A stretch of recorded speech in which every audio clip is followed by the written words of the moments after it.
And we are live. What's good, Charles? Your man DL Saint. Welcome, welcome, welcome. I really want to know podcast, man. How y'all doing, man? Yeah, hope you guys had a good Christmas. I hope it went the way y'all wanted it to go. Got to spend some time with your family, all that good stuff. Me, I'm just glad it's over.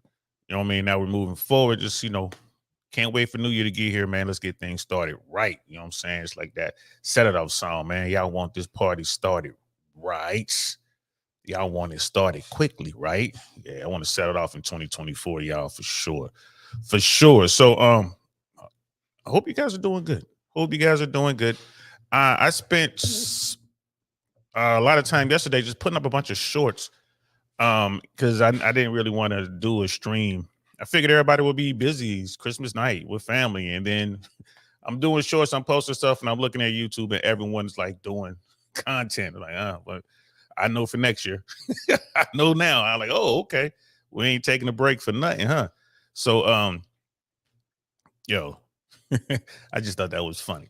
So, we're gonna continue with what we're doing over here. I really want to know podcast, man. We're gonna talk um about a young streamer. Um, her name is Kani Rosi. Kani Rosi. And she's she has a huge TikTok following. I haven't looked at her TikTok, just kind of looked at the information. Huge, just over 1 million on TikTok. She's a gamer, so she's a Twitch streamer, has a very big following on Twitch. YouTube, not so much, like 40,000, maybe 60,000, something like that. I think it's 40. But I'm pretty sure that's going to change here really quick. Here really quickly. She's going to get those subscribers up and get when she starts doing more content. So I stumbled upon her just kind of going through YouTube stuff, and she has a story of here, I guess a couple months ago, she met up in real life with some of the guys that she Twitch with. One guy in particular, like a fellow Twitch streamer.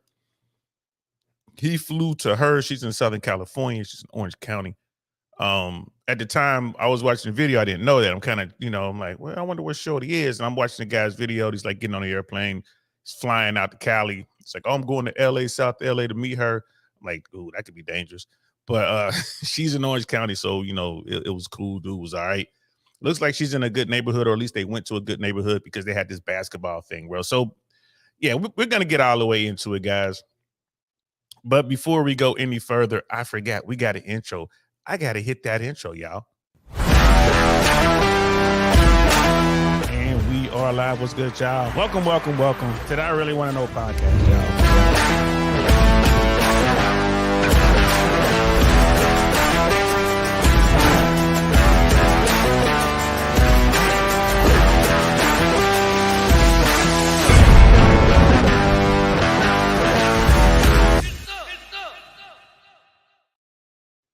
There it is. I be forgetting sometimes, y'all. Like, wait, I got an intro. So, yeah, getting back to Sister Connie. She very attractive young woman, Mexican American, Orange County, like I said. So she's like from south of LA, but a California girl. And apparently she had a boyfriend, a high school sweetheart that she'd been dating since she was in the 11th grade. Now she's 22 years old, according to the internet. And her birthday is coming up in May, according to the internet. So she's soon to be 23. She said she was with her boyfriend since the 11th grade. So like, all right, she did, 5 years with this young man. Cool. They were kids. Cool. But something has happened. So what we're gonna do is we're gonna start with a video. This is from NGE. Never Good Enough, I think is what that stands for. And we're basically just gonna watch the first part of one of his videos where they kind of, I guess it's easier to just use this quick clip to set the picture as to what's going on with this particular content creator and the people in her orbit. So yeah, let's just do that, and then we can get into the subtext and all that good stuff. So let's check it out. Female streamer ruined and embarrassed her relationship for clout. Some Twitter girl, Kani Rosi, started streaming and it led her to collabing with a bunch of guys even though she had a boyfriend. There's nothing wrong with that. Even when she finally, 4 months later, decided to meet up with one of her streamer guy friends after she's been talking to them for a while. Her boyfriend came and got completely embarrassed. The guy Max embarrassed him to his face, beat him in a 1v1 to take his girlfriend on a date in front of him where he has to pay. Tell he didn't know what to do in the situation. He wasn't used to this kind of stuff. She was the person making the content. Just a few days later, after the video drops, she comes on stream, titles it her boyfriend's name, insinuating that he's a cuck. For 6 hours, milks that her and her boyfriend broke up, talked to all the guy content creators and reacted and milk and just completely clowned the 5-year relationship she was just in. He was in chat watching, by the way. Guess this is what an unentertaining female streamer has to do to be entertaining. That guy dodged a bullet. Fellas. So there you have it. That kind of gets the intro to set it all up. Now, there's definitely more subtext to all this, right? First and foremost, we're talking about youngsters. She's 22, soon to be 23. You know, all the guys in her orbit are young Twitch streamers. These are dudes who don't really go outside. They really don't know how to interact outside of their bubble, you know, sitting there interacting with people through their computers and games. They really don't know how to do it in real life. So there's a lot to be learned here. And she has a video that we're going to watch here in a minute. She has a video that talks about her breaking up. She did, in fact, break up with her boyfriend. They've been together for over 5 years. And she talks about why she did it. And that's a good lesson, especially for you youngsters out there and some of you old dudes. What we're about to watch is, man, Sister Kani was giving a really good lesson and how this whole thing works. You know what I mean? There's a little bit of, you know, hypergamy, I guess the red pill will call it. The manosphere will say, well, you can see the hypergamy there. There's a lot of reading between the lines. And then there's stuff that's going on that she didn't share, so we really don't know. We could speculate. But I think it's a good opportunity, a learning tool for a lot of people who are out there struggling in the dating world and they can't seem to understand how it works out here in these trenches. You know what I mean? So we're definitely going to get into that. We got Dusto in the building. What's good, Scam Like? What's good, fam? How you feeling, man? Glad you're here. And for those of you who pop in, man, I appreciate y'all. Please don't be afraid to leave a like or dislike, whichever one. Please don't be afraid to leave a comment, to share and subscribe and all that stuff, man, because, you know, that's the only way these channels grow. I know I'm getting a lot of good feedback from the YouTube shorts. YouTube is really pushing those shorts. And I'm definitely watching the supporters grow. We have over 1,700 supporters right now. And I mean, it's just growing. People are digging the content. So we're gonna just keep rolling with it.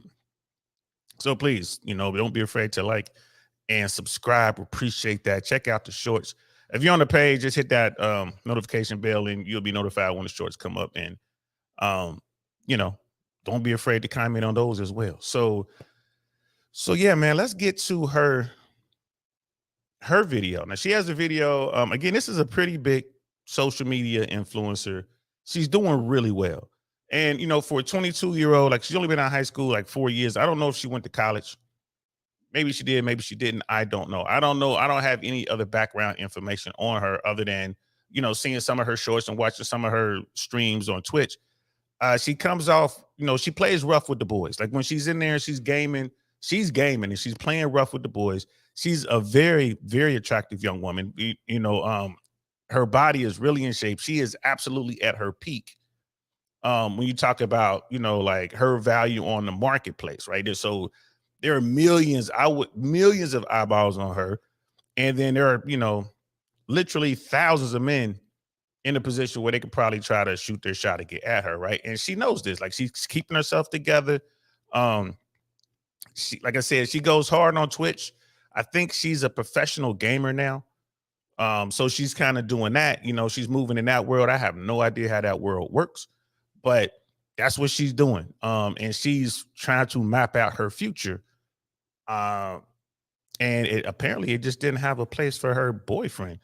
But all of the Twitch streamers, all the young dudes who are out there who watched this unfold are saying that, well, she has a thing for this dude. It was some light-skinned dude with a messed up foot, right? Who's a Twitch streamer.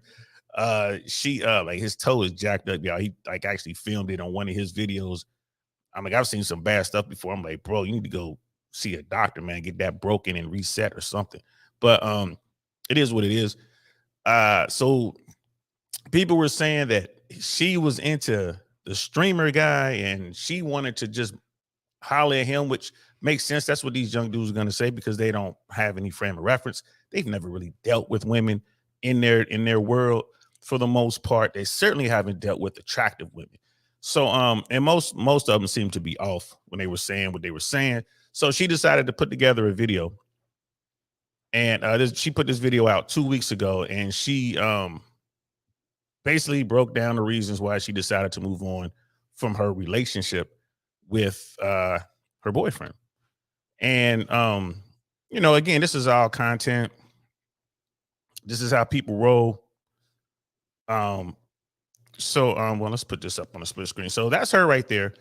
And she's gonna roll into this is about 13 minutes or so, and she's gonna talk about her relationship and what she's doing. And she has some really good points. When I saw this, I'm like, you know what? I want to talk about this.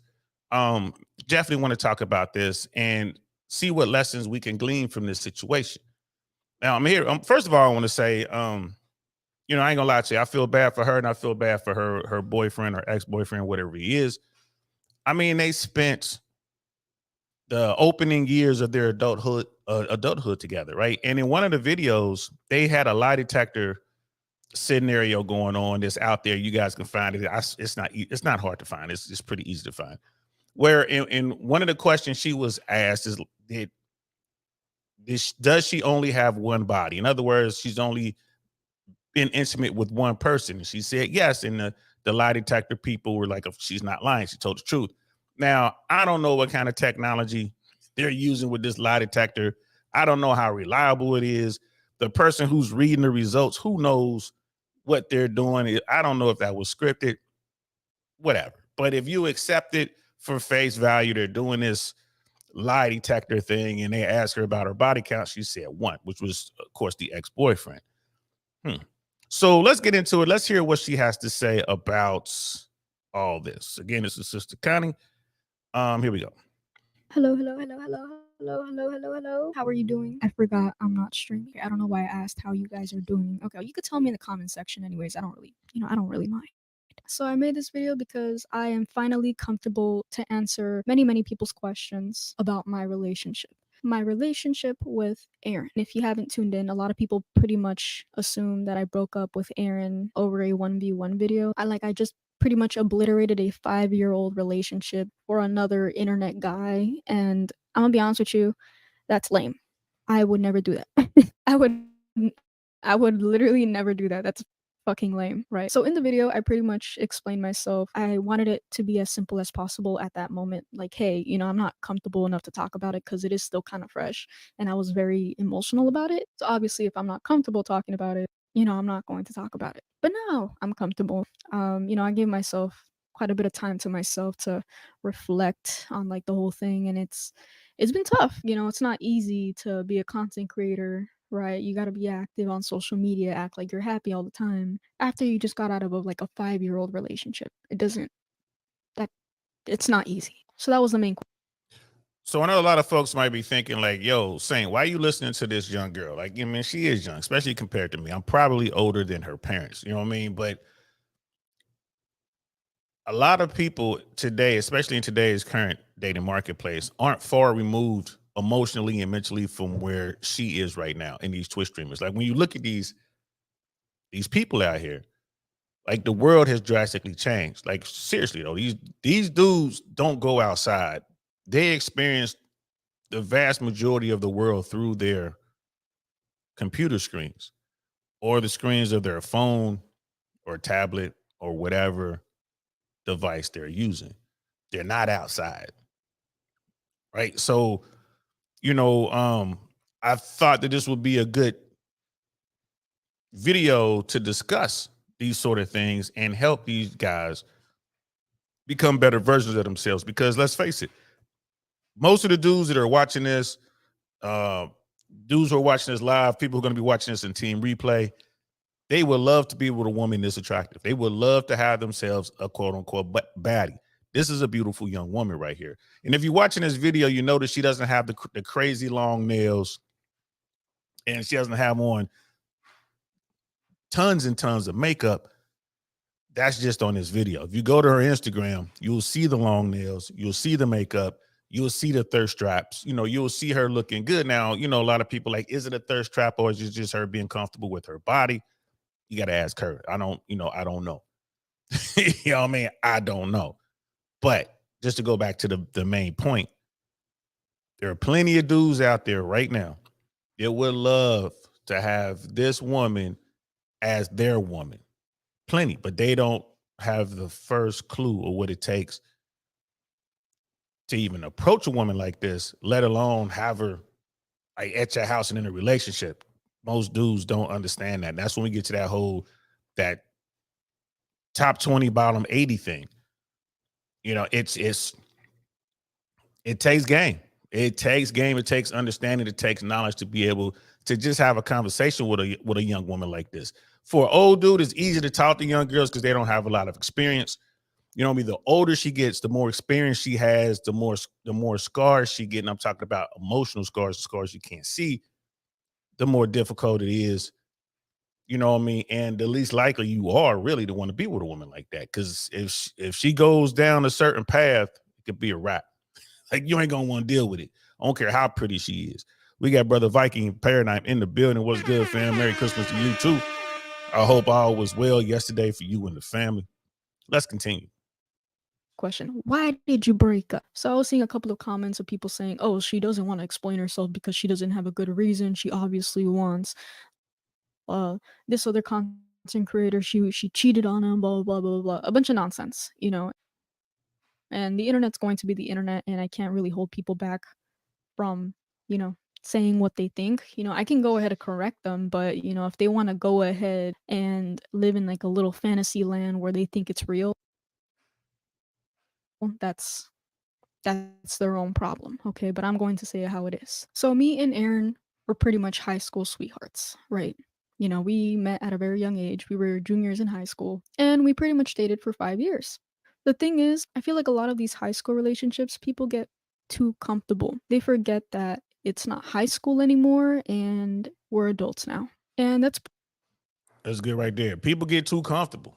They met in the 11th grade, right? So old boy came up on her when she was a caterpillar. She hadn't busted out that cocoon yet. Like he ran up on her as she was developing into an attractive young woman, right? And he was just probably some nerdy dude in high school. Maybe he played sports. I don't know. I don't know a lot about this guy. I saw him on the basketball court playing basketball with this Twitch streamer. Neither one of them had game. It was hilarious. But I don't know. So I'm thinking that they were 11th graders and he'd known her for a long time, maybe middle school and into high school, whatever. Got cool with her. It was like wrote a note or something, I like you, check the box or whatever, something like that, or just kind of morphed into something, right? Because he had enough courage to at least say something to her. You know what I mean? And he was able to get his game up, his courage up before the other nerdy dude did. And maybe she liked him back. Who knows? You know what I mean? That's pretty much that's what I'm thinking went down. Brother Pitney's in the building. What's good? Feliz Navidad to you too, my brother. You know what I mean? Brother Mandrell's in the building. What's good, my favorite? Snake Eater, what's happening, bro? Good to see you. So you got this young woman, and she's talking about going the transition from high school to adulthood, right? So they met in the 11th grade. So let's give them the 2 years of high school, right? Because you never know at what part did they meet in the fourth quarter in the 11th grade, or was it the first quarter? You know what I mean? So let's give them the whole 2 years. Now they're grown. And right away, she's talking about, hey, man, you ain't stepping it up. Right? That's what she's looking at. Like you're, like she said, you're too comfortable. I mean, what too comfortable? Right? What does Myron Gaines says all the time? You're dealing with a lot of women. You don't want them to get comfortable. You want to keep them on their toes. And what does he tell men? Get comfortable being uncomfortable. Right? You're gonna, during this video, you're gonna hear a lot of talking points from the manosphere side. You're gonna get to see why, you know, Fresh and Fit and Rolo Tomasi and Rich Cooper, you know, and Psych Hacks, you know, Dr. Orion Taraban, why do they say the things that they say? You're gonna see where some of this derives from. And people are like, well, that's just one woman. Like, bro, this young woman is representative of a big percentage of what's out there. And I want to be very clear. She ain't do nothing wrong. Nothing wrong. Right? Sister Connie ain't did nothing wrong. For real. All she's doing is just trying to get her ducks in a row so she can reach her goals. And she's, you know, found some success, and she's looking at her current boyfriend, right? And she's not happy with what she's seeing. Let's continue. Pretty much how our relationship was. Like, it was always like a high school relationship. You know, he didn't fail to show me love. He didn't fail to show me affection. You know, he literally did what he needed to do as a boyfriend. I wanted him to grow as an individual. Did y'all hear that? He didn't fail to love. He didn't fail to do his duties as a boyfriend. He didn't fail to support. Right now, I'm starting to paraphrase. I forget the exact words. Like he didn't fail. He did everything he was supposed to do as a boyfriend. Sounds like he was doing everything he could to keep her on that pedestal. He put her first, in my opinion. He put her first. He let her know he ain't going nowhere. I am here. I'm going to do what I need to do for you. And she's sitting back like, he's not really developing. We're grown. We're not in the 11th grade anymore. You're not doing anything with your life. Meanwhile, she's finding success in the social media bubbles. And it is what it is. He's a good guy.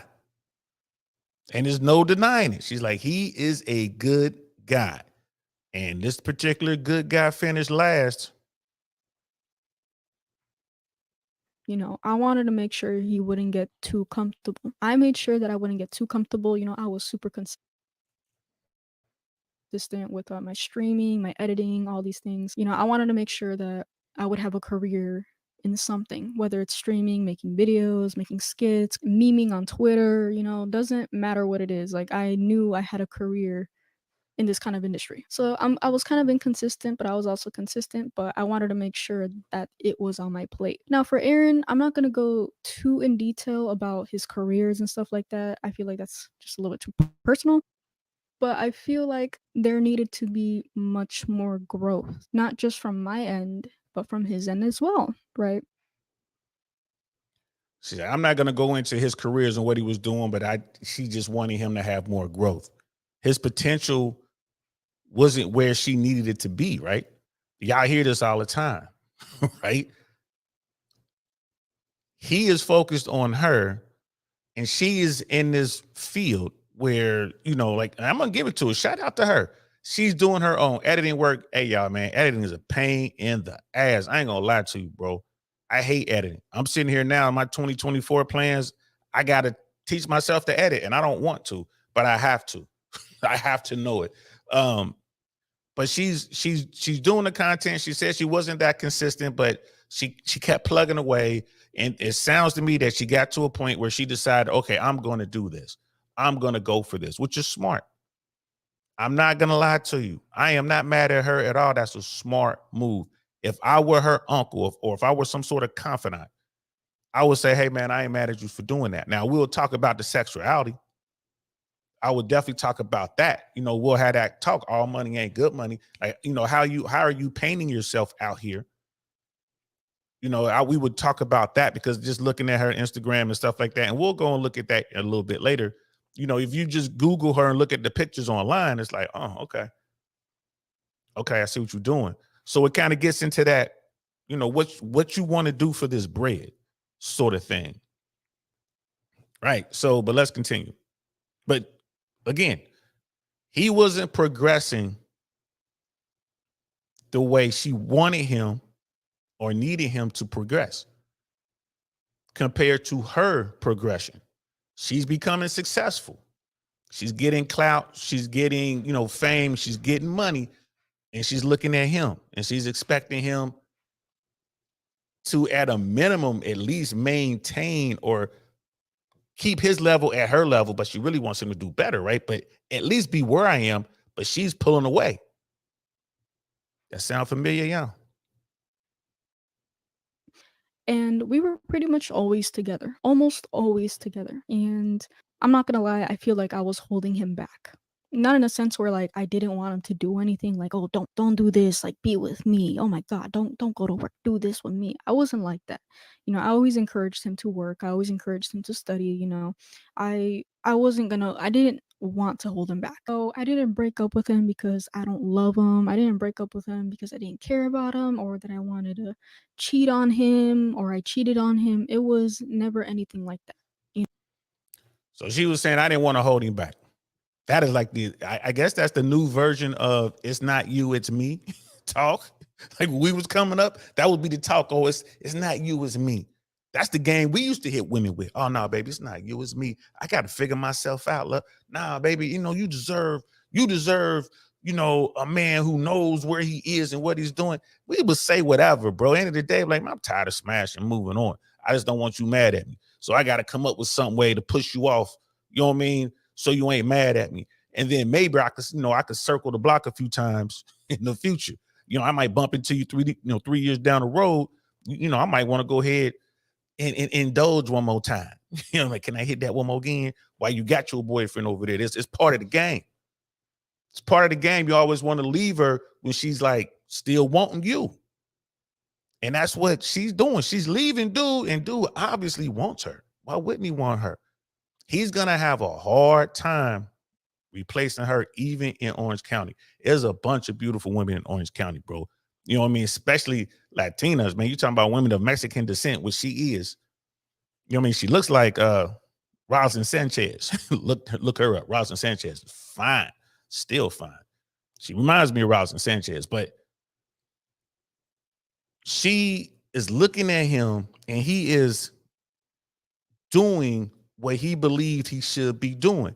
Now, if he was doing the stuff that Myron Gaines said he should be doing, she'd still be chasing him, broke or not. If he was doing the stuff that Dose of Game talks about, shout out to Dose of Game. Y'all need to go over there and check out his Instagram. His YouTube, A Dose of Game. Bro, I think it's Dose of Game or A Dose of Game. Hey, he puts out these like little 3-4 minute videos and he talks about, you know, that ism. He's talking about some real player stuff. Now, I'm not a player like Dose. I ain't gonna lie to you. Like Dose, he doing this thing. I'm not a player like that, but I've been accused of being one.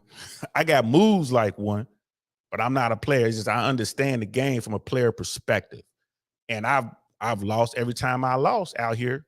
Every single time I have lost out here, I was acting like her boyfriend or her ex-boyfriend. What was his name? Aaron or whatever it was. That's how I lost. I was going at it like, dude. He's like, I'm doing everything right. We're together. We love each other. She was like, we were always together. He's doing what you're supposed to. I'm supposed to be here, right? I'm here with you. I'm moving my schedule around so I can be with you when you are free. And it bit him in the ass. That's just how it works. Don't hate the player, hate the game, man. That's just how it works. And he's coming to her being vulnerable and being open. I just don't know what I'm gonna do, babe. I guarantee you, he might have teared up a couple times talking about, I don't know what I'm gonna do. And my parents are telling me this, and I might have to join the military if I can't get into this college program. And I don't, boo-hoo, boo-hoo, boo-hoo. She don't want to hear that. You crying on her shoulder? She don't want that. Meanwhile, she out here counting her thousands. Like, pfft, he over here crying, and she like, man, I just made 15,000. I just made 25,000 yesterday. You talking about you can't get a job at Best Buy? This is why you're gonna have to be kind of stoic and you're gonna have to be kind of mysterious, fellas. Women are not gonna want to deal with you when they know everything about you, bro. There's no curtain. There's no separation between you and her. She said it like, man, he always here. You know, he's still on that kid stuff. I'm paraphrasing. He's still on that kid stuff. I'm out here. I'm getting the bag. I know what I want to do with my life, and he don't know what he want to do with his. I think I'm holding him back. He can't do anything because he's out here trying to do everything he can for me. Did y'all peep that? Did y'all peep that? She said, I'm holding him back. I need to get out of his way so he can grow. And all he wants to do is make her happy. Y'all got to be careful. This is game. I really hope y'all paying attention. You know, some people, I feel like a lot of people on the internet think when you break up with someone, you have to like not be in love with them anymore type shit. That's not the case with me. Okay. And many other relationships I've seen. The reason as to why we separated is because we need to focus on ourselves as individuals. We need to grow as people before we can continue a relationship. And like I said, this is something that I've thought about for months. Like it's not something that I just decided, wow, you know what? Like I fuck this guy, you know, like I don't want to be in a relationship with him. No, like I had genuine conversations with my brother, my sister, my cousins, close friends. Like I was desperate to find a solution without. I mean, you can tell she care about dude. She's still choking up a little bit trying to get through the story right here. And she, like I said, she plays hard with the boys. When she gets in, when she's on camera, like and she's on camera right now, she's playing hard right now. She doesn't want to be all vulnerable and crying.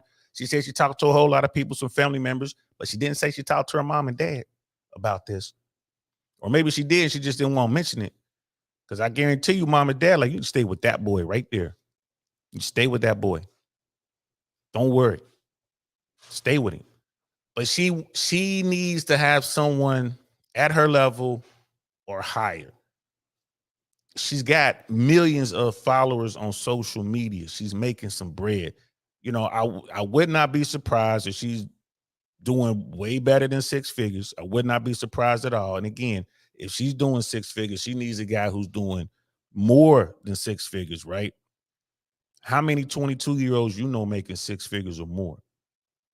I didn't crack six figures until I was damn near, I was in my 30s, mid 30s, by the time I cracked six figures. So it takes men time to get those things that women find attractive. At the end of the day, like she said, she still loves him. She's just not in love with him. That happens all the time. Why isn't she in love with him? Because he can't afford to provide those experiences that she's ready to have. She's ready to go to Tulum. She's ready to go to London. She's ready to go to Mexico City or to, you know, Micronesia, or she's ready to go to Japan for some gaming competition. Like she's ready to go. And in order for her to do these things, she's going to have to pay for dude. And I don't care. Women say this all the time. Women say that they'll take care of a guy. Not forever. Not the same way men take care of women. They're just not going to do it. Why should they? They can go find a guy who can take care of the trips, who can take them, you know, on these really nice foodie dates. And I ain't gonna lie to you, I don't think she's like trying to hustle. I don't think she's a gold digger whatsoever. I think she's just she's transitioning to another financial level, and she sees that her current boyfriend, who's now her ex-boyfriend, was not going to get there anytime soon. And then she's like, well, I need to get him room so he can grow and do what he needs to do. I'm holding him back because he's trying to do all this stuff for me. At one point, she talks about how, yeah, he wants to stream, but he needs to get a computer first. He needs to buy a computer. So there's a little bit of money involved there. Like, why your dude need to buy a computer? How come you can't get him one? How come you can't get him one of your old ones or something? Like, you see what I'm saying? It's a difference out there, fellas. Don't hate the players, right? You don't hate anything, hate the game. And you ain't getting out of the game. So just soak this up.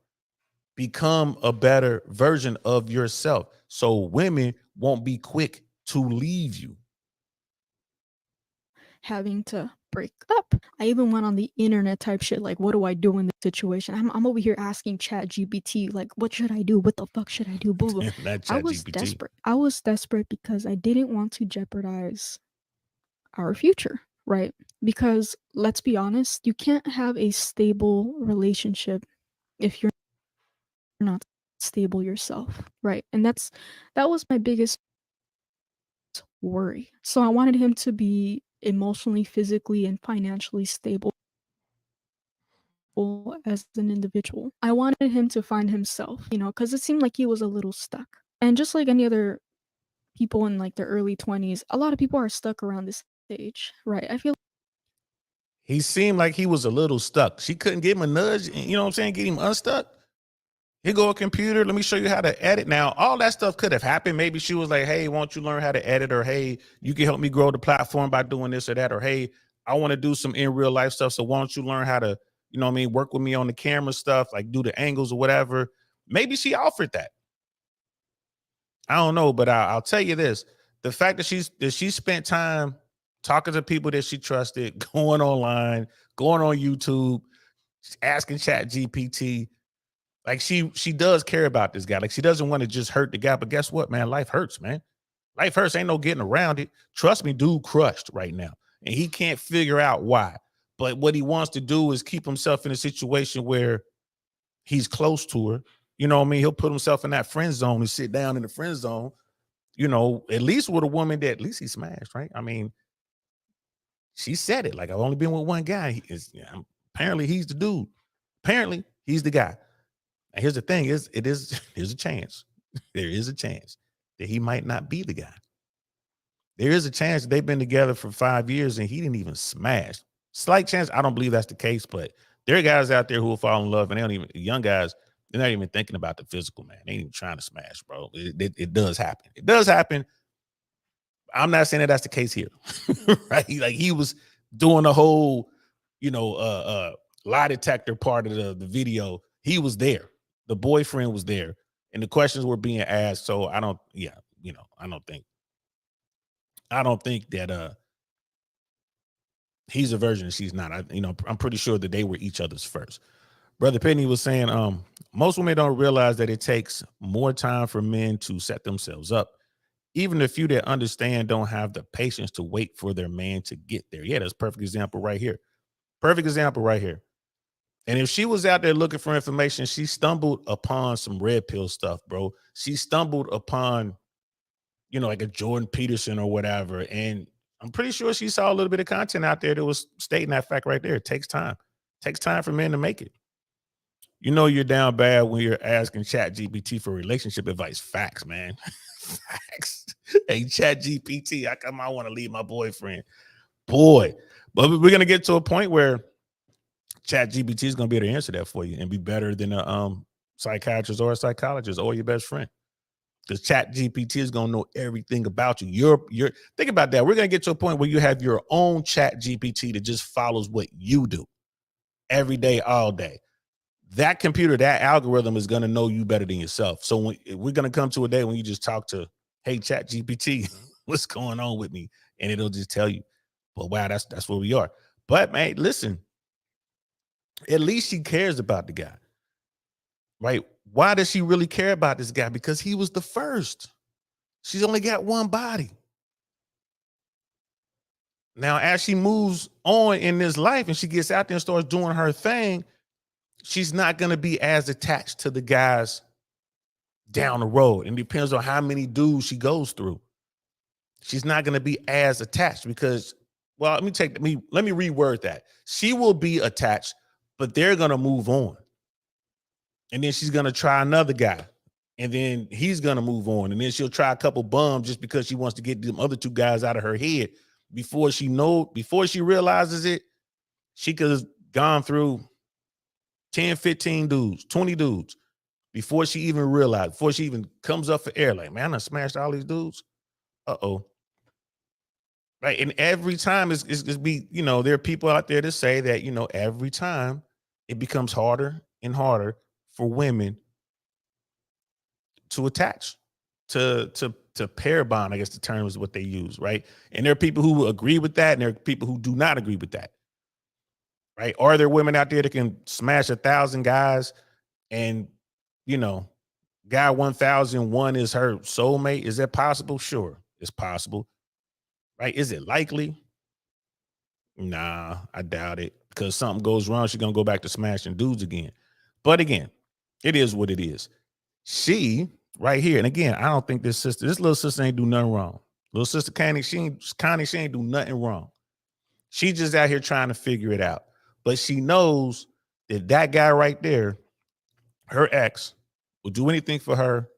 He loves her, but he just isn't getting it as fast as she's getting it, and she wants to move on. And she doesn't quite know how to do it. You know what I mean? I'm pulling for the sister. I hope she doesn't go out here and get caught up. I hope she don't go out here and start going after these top 5% guys, top 2% guys. Cause man, oh man, they gonna toss her. They gonna toss her. There's a chance she might come across a dude, top 2% dude, because she's young, she's beautiful, no kids. You know what I mean? She's got money. The money don't mean nothing to them, though. She's focused on what she wants to do, but she comes across one of those top 2% dudes. He gonna tell her to leave all that behind. You gotta give all that up and support me. He gonna tell her to leave all that behind. If you want to be with me, this is what's gonna happen. It's gonna have to go like this, and she's gonna have to make a choice. And if she wants that guy, then she's gonna cut everything else loose.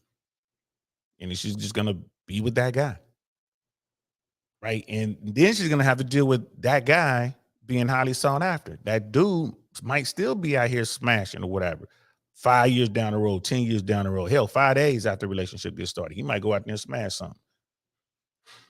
And she's gonna be comparing this top tier dude to the very first guy she ever had, that Aaron dude. And it's just, it happens all the time. She's gonna be comparing them. And she's gonna realize, like, well, the Aaron guy never would have done this. The Aaron guy wouldn't have me in this orgy. The Aaron guy wouldn't be smashing me and other girls. The Aaron guy wouldn't be, you know what I mean? Who knows? She can run up on a P. Diddy, a P. Love, or whatever Sean Combs is calling himself these days. You know what I mean? Wound up in a situation. So it's just, man, it's tough. It's tough for these young women out here. It's very tough for these young, successful women. That success is going to come so fast. Right. But they have to make decisions for themselves when they're going to be way down the road. She's right now trying to figure out how to do it. The best move for her is to try to work things out with this dude she just got rid of. The best thing for her is to keep her body count low. Right now, she's at 1. If that's the truth, we're just going to accept it. She's at 1, right? She passed the lie detector, said she only had 1 body. She wants to keep her body count under 5. So moving forward, whatever she does, she needs to keep that count under 5. But it's going to be easy to get blinded by the dudes at the top because they have the experiences. They going to show her things she ain't never seen or done before, and she is going to fall for it every single time, just like a blind roofer. Feel like a lot of people need time for themselves to discover themselves. And you know what? I'm not gonna go ahead and blame them for that because there are so many people around our age that they don't even know what the fuck they're doing. It's not easy to find ourselves. You know, it's something that you have to discover on your own. I basically wanted him to find himself. But the problem is, I'm in the way. He has a regular job. I have this, right? You know, I'm making money from acting like a dumbass on the internet, right? Fucking playing video games, making content skits, blah blah blah blah blah blah. For money, you know. Me and him have completely different lifestyles. The majority of his time, it was pretty much revolved around me. It got to a point where I felt like I was a burden, you know, like I was pretty much just taking too much of his time. So that's basically the reason as to why I broke up with him. I just needed him to be stable before we would ever even continue with the relationship. And I'm talking about the future, you know, I'm talking about kids, you know, having a house, You know, he obviously wants to be the man of the relationship, so you know, in order to continue as being like the traditional man he wants to be, he needs to be stable, right? Everything she's talking about that she wants, she has the money and the potential to earn that money to provide that lifestyle for her and her dude. She could do it. She could bring the money in and he can hold it down, right? But the thing is, she knows that she's the breadwinner. She doesn't want to be the breadwinner. She wants someone that's better than her. Let's keep it 100. She wants someone that's better than she is. And that is the trap that most of these young women fall into. Because they'll say it's not about money. Well, if it's not about money, what's she talking about? She just said, "Well, I want the traditional stuff. I want the house and I want the kids." And I guess she's saying she's going to stay home with the kids, which is fine because her office is at home. What she does is in the house for the most part, unless she has to go out and shoot stuff. He could be the manager at Walmart, the manager at Target. You know, he could be a landscaper or whatever, have his own business and not get in her way. She can bring in the money so they can get themselves a nice house, and then he can go out and pay for stuff or whatever. He can go out and make money, but she's still gonna want him to be able to buy her, I don't know, a nice Louboutin pair of shoes, or you know what I mean, an Hermes bag, or maybe a Chanel watch. You know, not Chanel watch, but maybe a Chanel bag, maybe a Cartier watch. I wanted to say Cartier. You know what I mean? So is it Cartier or Cartier? So she's gonna want that tank, right? She's gonna want some the nice jewelry. She's gonna want that as gifts. She don't want to have to spend her money to get that. She's gonna want Van Cleef. Like he can come home and bring her a nice little Van Cleef bracelet or necklace. She's gonna want that. But you know, like if dude's only making a, you know, $80,000 a year, it's gonna be hard for him to do that. I mean, he could do that to save his money, but he ain't gonna be able to do it all the time. Like one Van Cleef is like shit, $5, $6, $7,000 just for one. You know what I mean? Like them long bracelets with all things on it, like 10, 15, 20 grand for one. But she could, you know what I mean? So when she's saying like, well, I want, you know, she's looking at her potential future, but she wants a guy to be able to provide her these things that she can provide for herself. She can buy all this stuff herself, but she doesn't want to. It's crazy. Not just financially, of course, but you know, physically, emotionally. You know, I need him to take care of himself. I needed him to learn how to handle responsibilities of his own.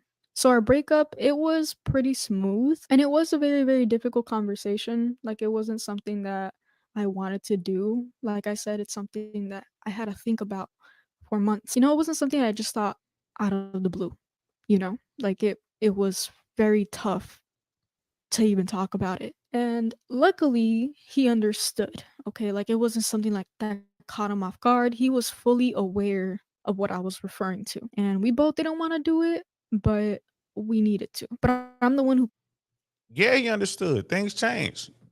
Dude ain't dense. He knew what time it was. They probably had some conversations about her content.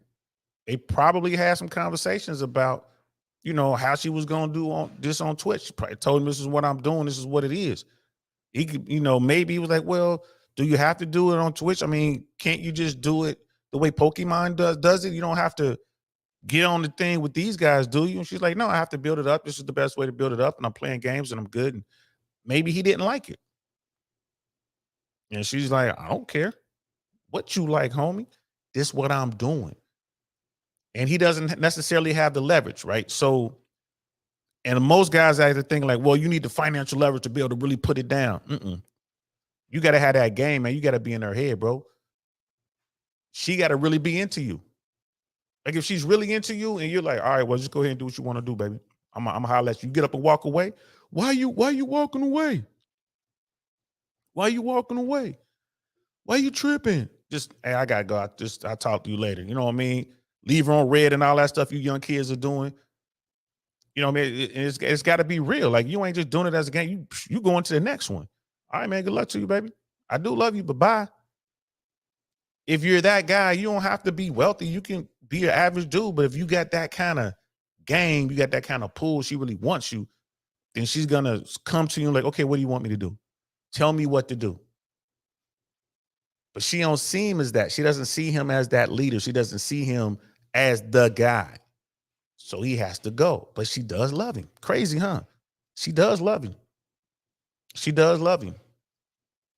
And if this dude, right, this dude goes out here and becomes the guy that she wants him to be, and he gets any kind of game whatsoever, he gets any kind of ism about it, any ism whatsoever. He out there, he know the game. She in trouble. He gonna come back and wreck her if he wants to. It's like in the Kung Fu movies, right? Like, you know what I mean? She the grandmaster, she hit him with that dragon style or whatever, and he all messed up. Now he's about to go off to the Wu-Dang Mountain somewhere and learn that tiger crane technique, learn that eagle claw technique or whatever he gonna learn. And when he runs against her again, it's on. You have a whole new vibe, got the long white beard, you know what I mean? Got the cool Kung Fu man outfit, you know what I mean? Probably got gold wrapped around his arm or something like that. Got a cool nickname, you know what I'm saying? Probably got the platinum palm technique. She out there, he beating her with one hand like he Neo. He will be at a supreme advantage by then. But unfortunately, what they had is gone. If he goes out there and makes himself the best person he could possibly be, the best man he could possibly be, and go get game, if he comes back and circles back to her, like, he'll smash it, he'll do all this kind of stuff, and then he'll just move on. Like, he'll never put her in a rotation for real. And if he does, she'll never get hired in a 3 spot. He'll keep her all the way down to the bottom. He won't even care. Like, you just whatever. Because he's going to know what she's been doing, and more importantly, who she's been doing it with. Now, like I said, if she keeps those bodies under 5, all right, maybe. It comes back around and, like, she only really has like 2 more bodies. So a total of 3 bodies. And you know what I mean? And his game will be such that he can see that she ain't lying. He's gonna take her out and like put her in situations, you know what I mean, with the best of the best, the top 2% guys, and none of them know her, or they know her and they're like, man, I could never hit that. She never would let me smash this and that. Maybe she have a chance. But either way, he has to go out and become the best version of himself. He has to go out. You know what I'm saying? Point blank, period. Red lipstick vibes in the building. What's good, sis? Always a pleasure to see you. I see you going live in a couple days. I think on Friday. I'm gonna jump on that. You were saying how what's the content? What was the title? Something about modern women have destroyed the dating game or something. Whatever it is, I remember seeing it. I'm like, ooh, I want to make that. I hit the notification because I want to make sure I hit that. I want to jump on that panel if I can. Cody is Kings in the building. What's up, brother Cody? Who we talking about? We're talking about this influencer, Kani Rosi, Cody. And at the very beginning of the show, we had a quick clip of her situation. As a matter of fact, let me go back and play that clip again, just so everybody could get up to speed. I know everyone wasn't here. I started at a random time, and I apologize for that, y'all. So I'm gonna go back and we're gonna play this. It's about barely a minute. This is a clip of what's going on with this particular female streamer. And like I say, man, I got love for the young girl. Boy, she's 22, about to be 23. She's beautiful. I know what she's doing, but I just don't think she's going to be successful. Let's check this out. Female streamer ruined and embarrassed her relationship for clout. Some Twitter girl, Kani Rosi, started streaming and it led her to collabing with a bunch of guys, even though she had a boyfriend. There's nothing wrong with that. Even when she finally 4 months later decided to meet up with one of her streamer guy friends after she's been talking to them for a while, her boyfriend came and got completely embarrassed. Guy Max embarrassed him to his face, beat him in a 1v1 to take his girlfriend on a date in front of him where he has to pay. Tell he didn't know what to do in the situation. He wasn't used to this kind of stuff. She was the person making the content. Just a few days later, after the video drops, she comes on stream, titles it her boyfriend's name, insinuating that he's a cuck. For 6 hours, milks that her and her boyfriend broke up, talked to all the guy content creators and reacted and milk and just completely clowned the 5-year relationship she was just in. He was in chat watching, by the way. Guess this is what an unentertaining female streamer has to do to be entertaining. That guy dodged a bullet. Fellas. So that's what's going on, bro. Yeah, that's what's going on. And you know, the thing is, you're always being tested, fellas, to some extent. You're always being tested to some extent. Remember that, always. I mean, and I know, you know, people like, man, women ain't always test you like that, man. You making it so hard. I'm just telling you, bro, you're being tested. This guy right here, her boyfriend, her ex-boyfriend, I think his name was Aaron or something like that. She wanted him to put his foot down and say no. You got this dude flying out, one of these, you know, one of your fellow Twitch streamers flying out to do content. He's coming to your soil. He's coming out here. They're using you to be the catalyst for the content. I bet you she wanted dude to say no. That's how she wanted, like, nah, man, put his foot down. But the ex-boyfriend loved her so much he's willing to humiliate himself for her. Right? This is when Rolo talks about, you know, women love opportunistically and men love idealistically. This is what they're talking about. This young guy who was dating her since high school, is completely in love with her, ready to commit his entire life to her. He ain't even did nothing yet. He's going to do whatever she needs, even if it means going out here and looking like a poop butt, which is what he looked like. You know, driving around in her car, you know what I mean, doing whatever she wants to do for the likes and clicks and whatnot. She just wanted him probably to say no. Like, nah, man. And if he had any game whatsoever, he would have said, nah. He would just either looked at her differently again, put her in a rotation. She would have went from the number 1 spot to maybe down to the number 3 spot. Oh, you gonna do this Twitch stuff? Oh, you gonna interact with these guys? Okay, fine. All right, go ahead, do that. I'm gonna holler at you later. You gonna come over tonight? Nah, I got something going on. I'm gonna holler at you later. But he's not gonna do that because he's completely in love with this woman. He has no idea what's going on. And the reason, again, everything was all good until her status started to grow and she started getting money. There's nothing wrong with what she's doing. I want to keep saying that. I want to be clear. Young guy, it's too many young dudes out here hating women for no reason. Like, you game goofy and you mad at some woman because her game is superior to yours, man. Get your game up. Don't be hating. Get your game up, bro. That's all you got to do is get your game up. Don't be mad. You lost that one. You know what I mean? You lost that one. Move on to the next 3. But she probably was like, man, I hope he just puts his foot down, just show some sort of backbone. Instead, he out there on the court looking stupid, hooping against some dude who really can't even hoop. He got a messed up toe. How you gonna lose to that guy, bro?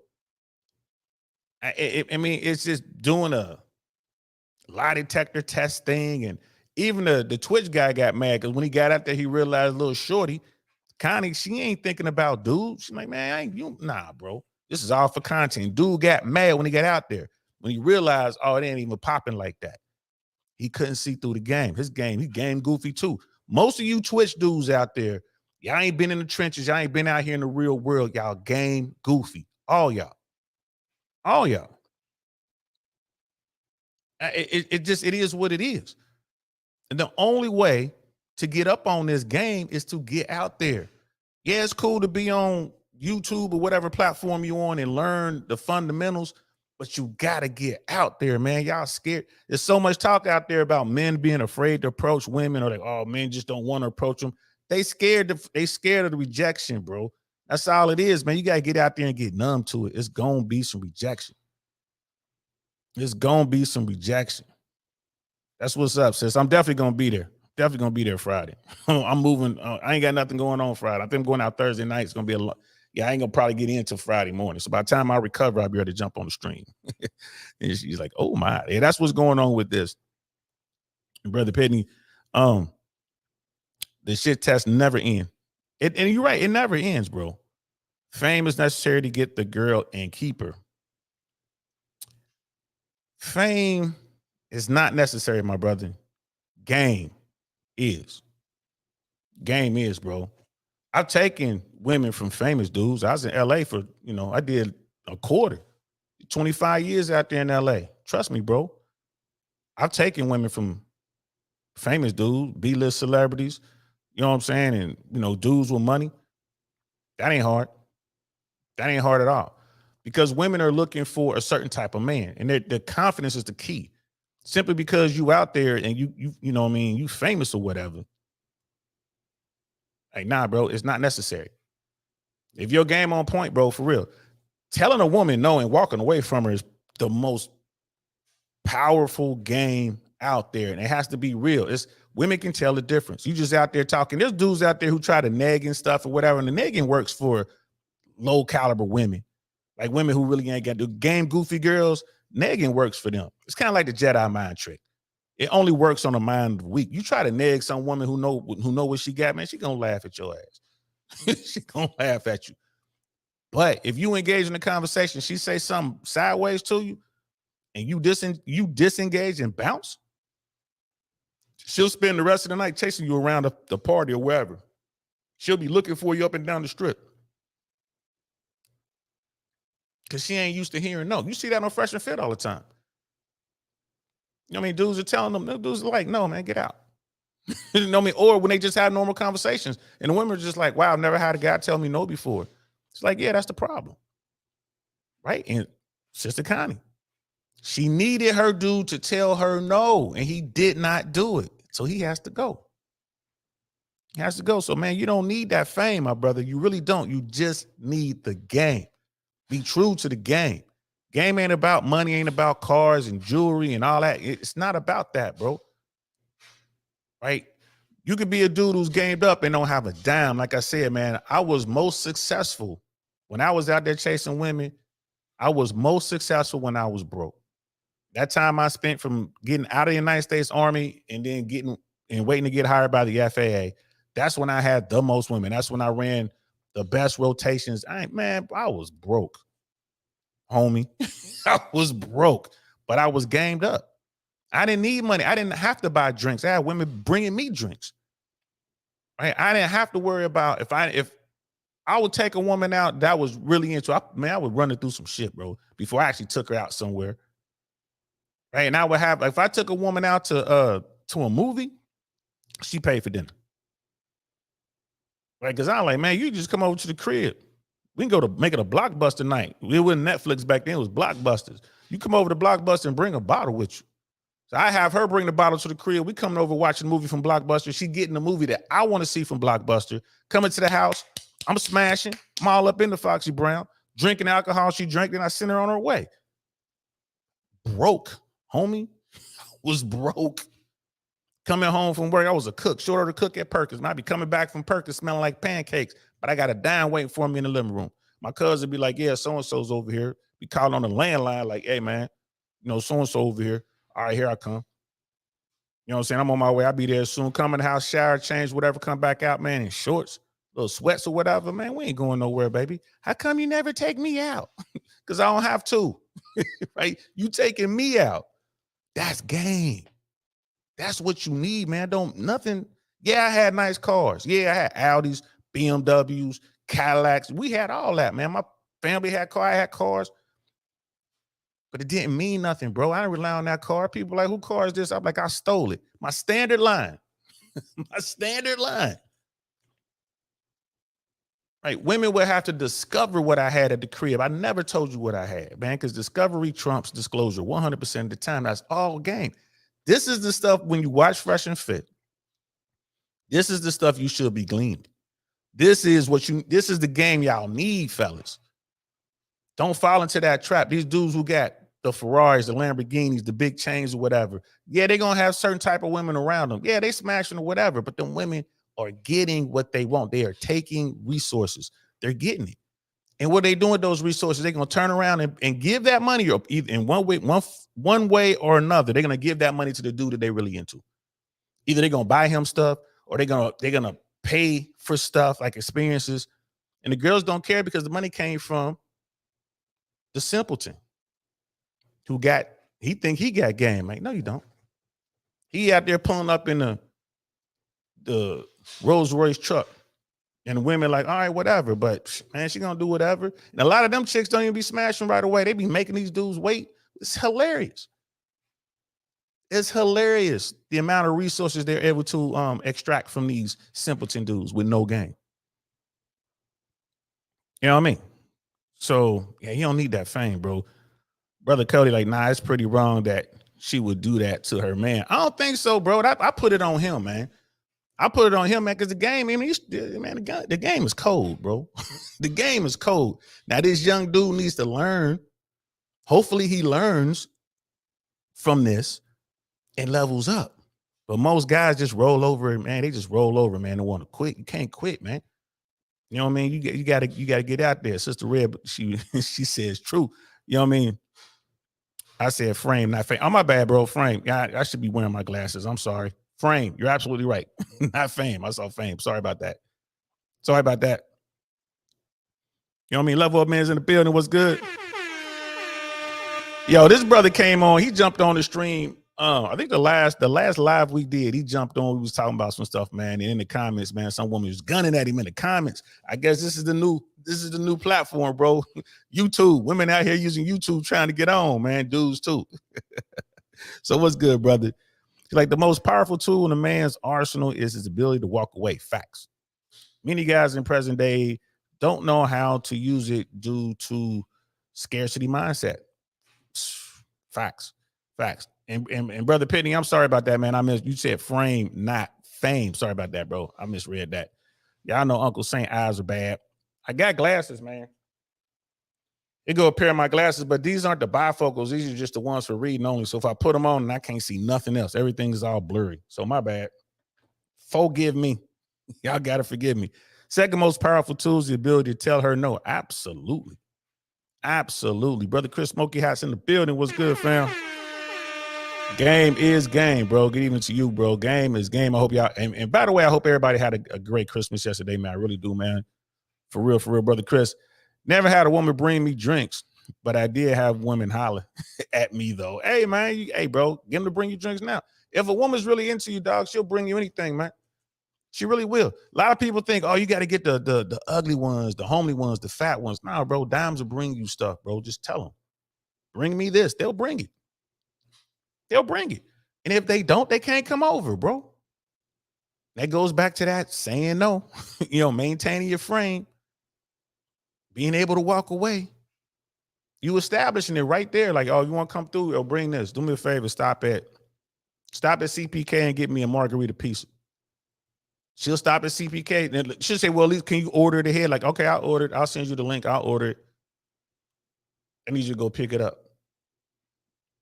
You know what I mean? So, well, why don't you just Uber it when I get there? Like, nah, I want to eat when you get here. Just stop and pick it up on your way, baby. It's all good. Stop and pick it up. And they will stop and pick up the pizza, man. They'll get out their car, run in there, get, you know what I mean? And you're doing it just because. And yeah, it sucks. It's a game. Yes, you're playing a game. Yes, you're establishing yourself, bro. It sucks. I get it. But that's how it works, bro. You could do it like Sister Connie's ex. You could do it like he did it. Dedicate your life, get the 5 years to it. And then she give you the rub off, the brush off. Run along, sonny. You ain't making enough money. Yeah, I said blockbusters were the days. Yes, sir. Yes, sir. Yes, sir. Those were the days. Brother Penny's like, no worries. Yeah, the Level Up Man looks like he could be Justin Wilder's brother. Yeah, y'all keep saying that, bro. Next time we in Miami, we get Justin to come through there and take a picture of those dudes standing next to each other. Yeah, so yeah, y'all Louisiana. Yeah, because Jay Wilder's from out there too, man. So they from the same part of the country, man. Brother D Max in the building. What's good, fam? Like you assuming she was hot in high school. Now I remember y'all missed that point, but y'all missed that part. But in the beginning, he caught her when she was still a caterpillar. I think she hadn't broken out of that and became a butterfly until after they started dating. I think she was kind of skinny and whatever, maybe a little underdeveloped, kind of cute or whatever, and then boom, she blossomed. That's what I think happened. But dude, still, he had a shot. He had a shot. You know what I mean? You just got to hit him with that game, bro. I'm gonna do a show about Ice-T. You want to talk about game? You want to talk about being pimp-tastic? I'm gonna do a show, and I'm gonna review some Ice-T stuff, man. We're gonna do it tomorrow. Man, Ice-T a beast, bro. The stuff that he was doing in high school was insane. A lot of y'all don't know who Ice-T is. I ain't talking about Ice Cube from NWA. I'm talking about Ice-T. Colors, High Roller. You know what I'm saying? I'm talking about that dude. That dude, he's a HVU, Special Victims Unit, Law and Order Special Victims Unit. He's been on there for 20 years. Got a star in Hollywood, Walk of Fame. The original gangster, for real. Of all the gangster rap, Ice-T was the original gangster rapper. For real, for real. For real, for real, for real. And just, yeah, I'm gonna do a show on that tomorrow. His game is probably, top tier. You want to talk about Grandmaster in it with it. That dude. And a lot of stuff that he was doing, and I'm definitely a fan of his music. We would listen to his music because he was speaking to us in the Midwest, because we wasn't about gang banging back then, in the Midwest. It was about being a player with it.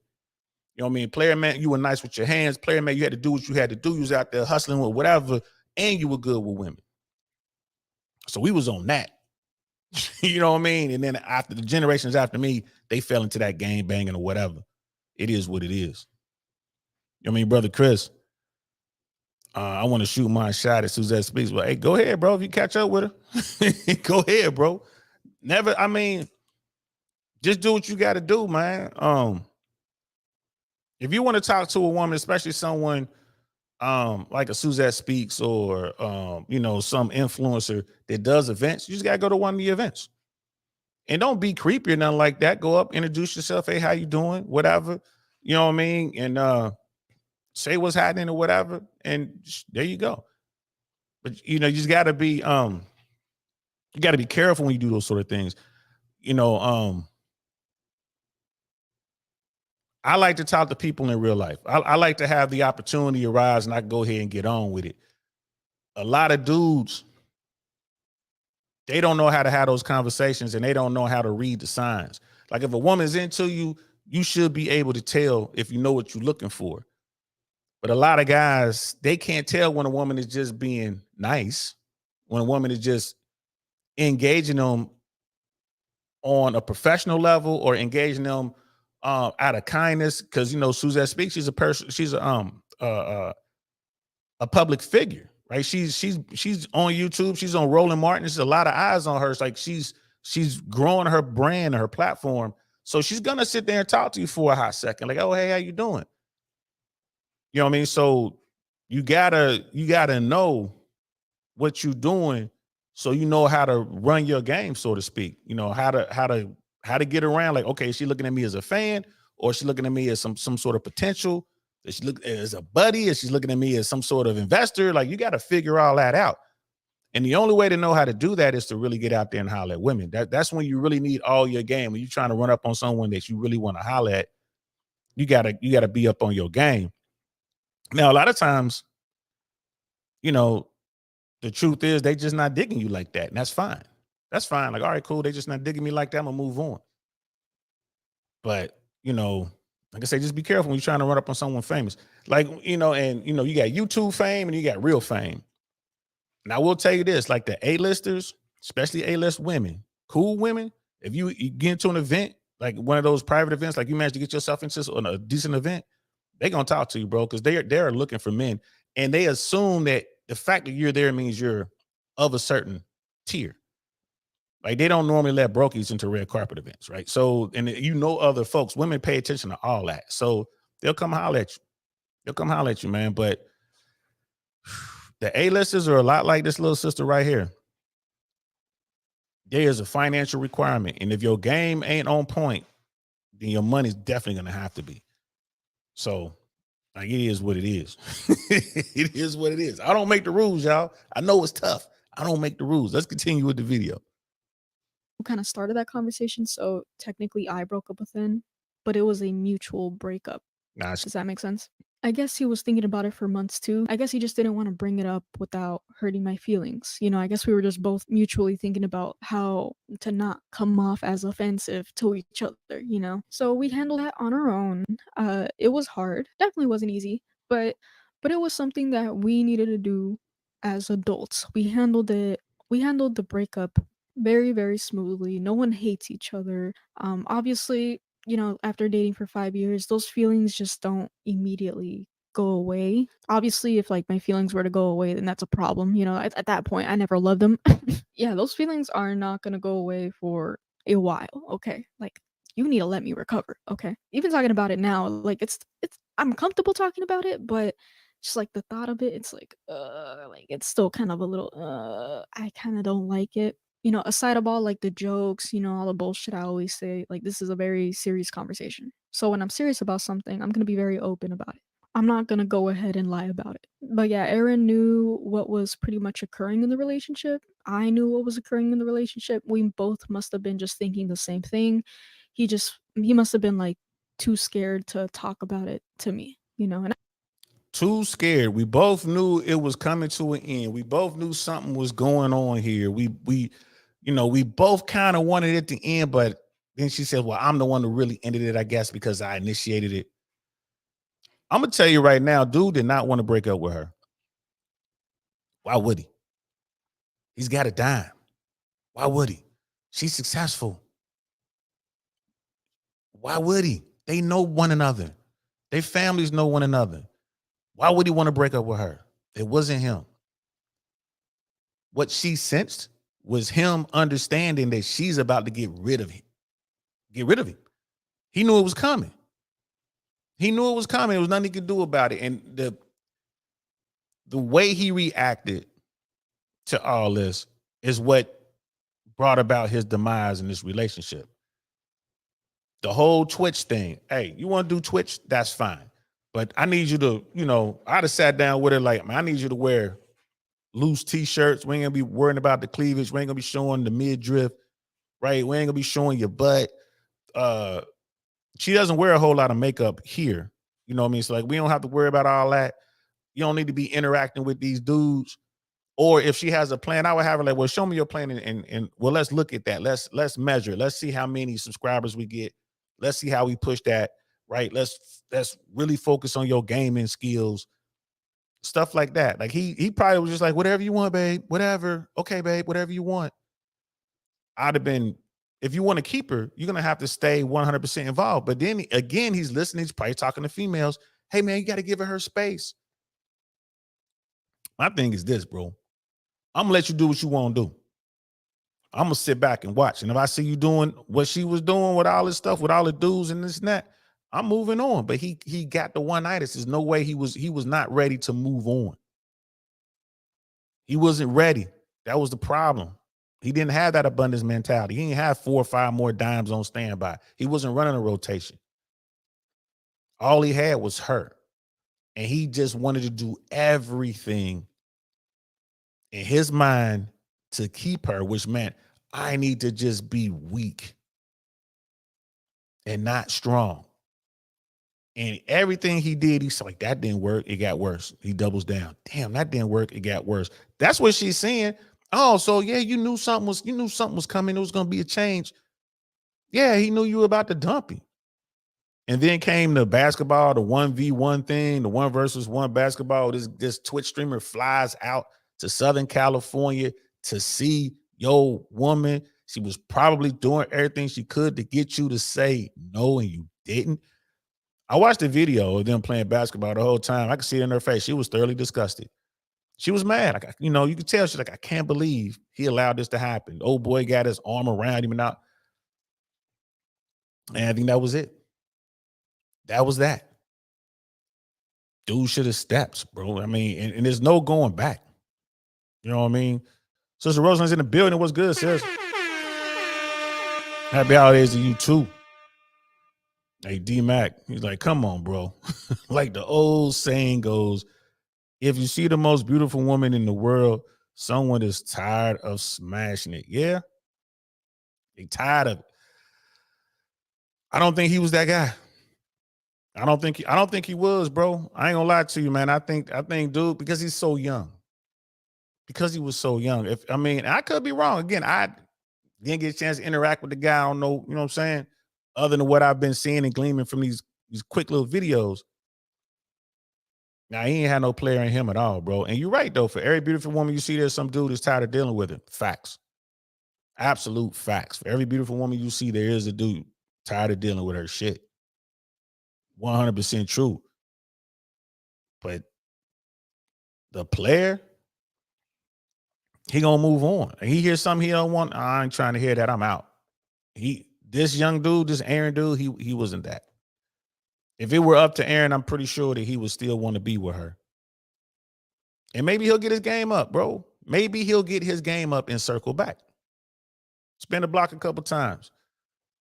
You know, a lot of guys, that's when they want to get their game on. That's when they become red pill. That's when they fall down that rabbit hole and they start doing all this stuff. I want to get her back. Like, man, forget about her, bro. Focus on you. Become the best version of you. And go out here and get you a whole nother stable. And once you get out here and do what you're doing, y'all families are close enough, y'all in the same hood, somebody gonna report to her what you out there doing. Like, yo, Aaron out there, he a beast, he killing it. He, you know what I'm saying? He's sick with it. She gonna come around, like, be texting, hey, big head. That's when that hey, big head text comes. When he goes out there and becomes the man he needs to be, the best version of himself, when he starts doing that, start making a little bit of bread, you know what I mean? Get a backbone, in the gym, getting it together. Maybe he joins the military, you know what I mean? Does his thing, comes back. Who knows? But once he does whatever he's going to do, she'll circle back. Hey, big head. You know what I mean? You get that all the time. Level up, man. Yeah, man, she's capping. She wanted to upgrade. Nothing inherently wrong with that. She might be trying to paint a neutral picture and not outright bashing, but at least keep it 100. Facts. She's being political. I'm not mad at all. I ain't mad at all. And D-Mac with the $10 super chat, man. Appreciate you, bro. Just showing the brother some love. Good stream. Thank you, bro. I appreciate that, man. Thank you so much. I appreciate that. But these are the things, like when I see stuff like this, man, it's like it's a perfect learning tool right here. So guys can see it. You see this in 1080p, man. Nothing wrong with her, bro. And then when you place her in a situation, it's like Level Up Man is saying, you place her in a situation, you place her in a room with top tier guys, and she's gonna be one of the most feminine women in the room. If she knows those guys will be there, she's gonna take off the long nails, she's gonna take off the long Venus flytraps or whatever the women be calling them. She ain't gonna put on as much makeup. This young woman knows how to get the attention of top tier or just men in general. This young woman, she knows what she's doing. She knows what she's doing. The fact that she ain't over here acting all boss babe and saying he, you know, I don't want no scrubs and he a bum and this and that. She ain't saying none of that. None of that. She's sitting there trying to show to the world that, yeah, I'm ready for the right guy. Like she wants this top tier dude. She's ready to do what she has to do to get that in her mind. I gotta, like I say, man, tip my hat to her game, bro. I gotta tip my hat to her game. I mean, look at that cute little face. Look at that. Look at that cute little face right there. Bro, she know what she doing. She ain't got the big eyelashes on. She ain't caked on makeup. She ain't got the big old fake nothing. You know what I mean? She's just everything. All you know what I mean? This is what she was born with. All original equipment. You can't see her hands, but she ain't got on no long nails. She uses the press-ons. Like you go back and look at the other videos, you'll see long nails. She took all those things off for this video, probably because she was in a gaming competition or whatever. But let's continue. And I was too scared to talk about it to him, but it had to happen, you know. And unfortunately, it just happened at one of the worst times. And obviously, a lot of people are questioning, oh, why would you still upload the video? Aaron was still completely comfortable. Like I said, we didn't break up because of like fucked up shit. Like we are on really, really good terms. Like we don't hate each other. You know, we're still cool with each other. You know, the content was already recorded. Aaron just pretty much just said, "Yeah, fuck it, whatever, upload it." And I said, "Okay, cool. Like that's fine." So a week later, of course, I edited it and everything, and I uploaded it. And of course, a lot of people just automatically assumed I broke up with Aaron over that, right? And it's like, that's not the story, obviously. No, but overall, Aaron's a great guy. He just needs to work on himself, and I need to work on myself too. It's just as simple as that. There's a couple more details that I left out, but I'm gonna be honest with you, those are a bit more personal, you know.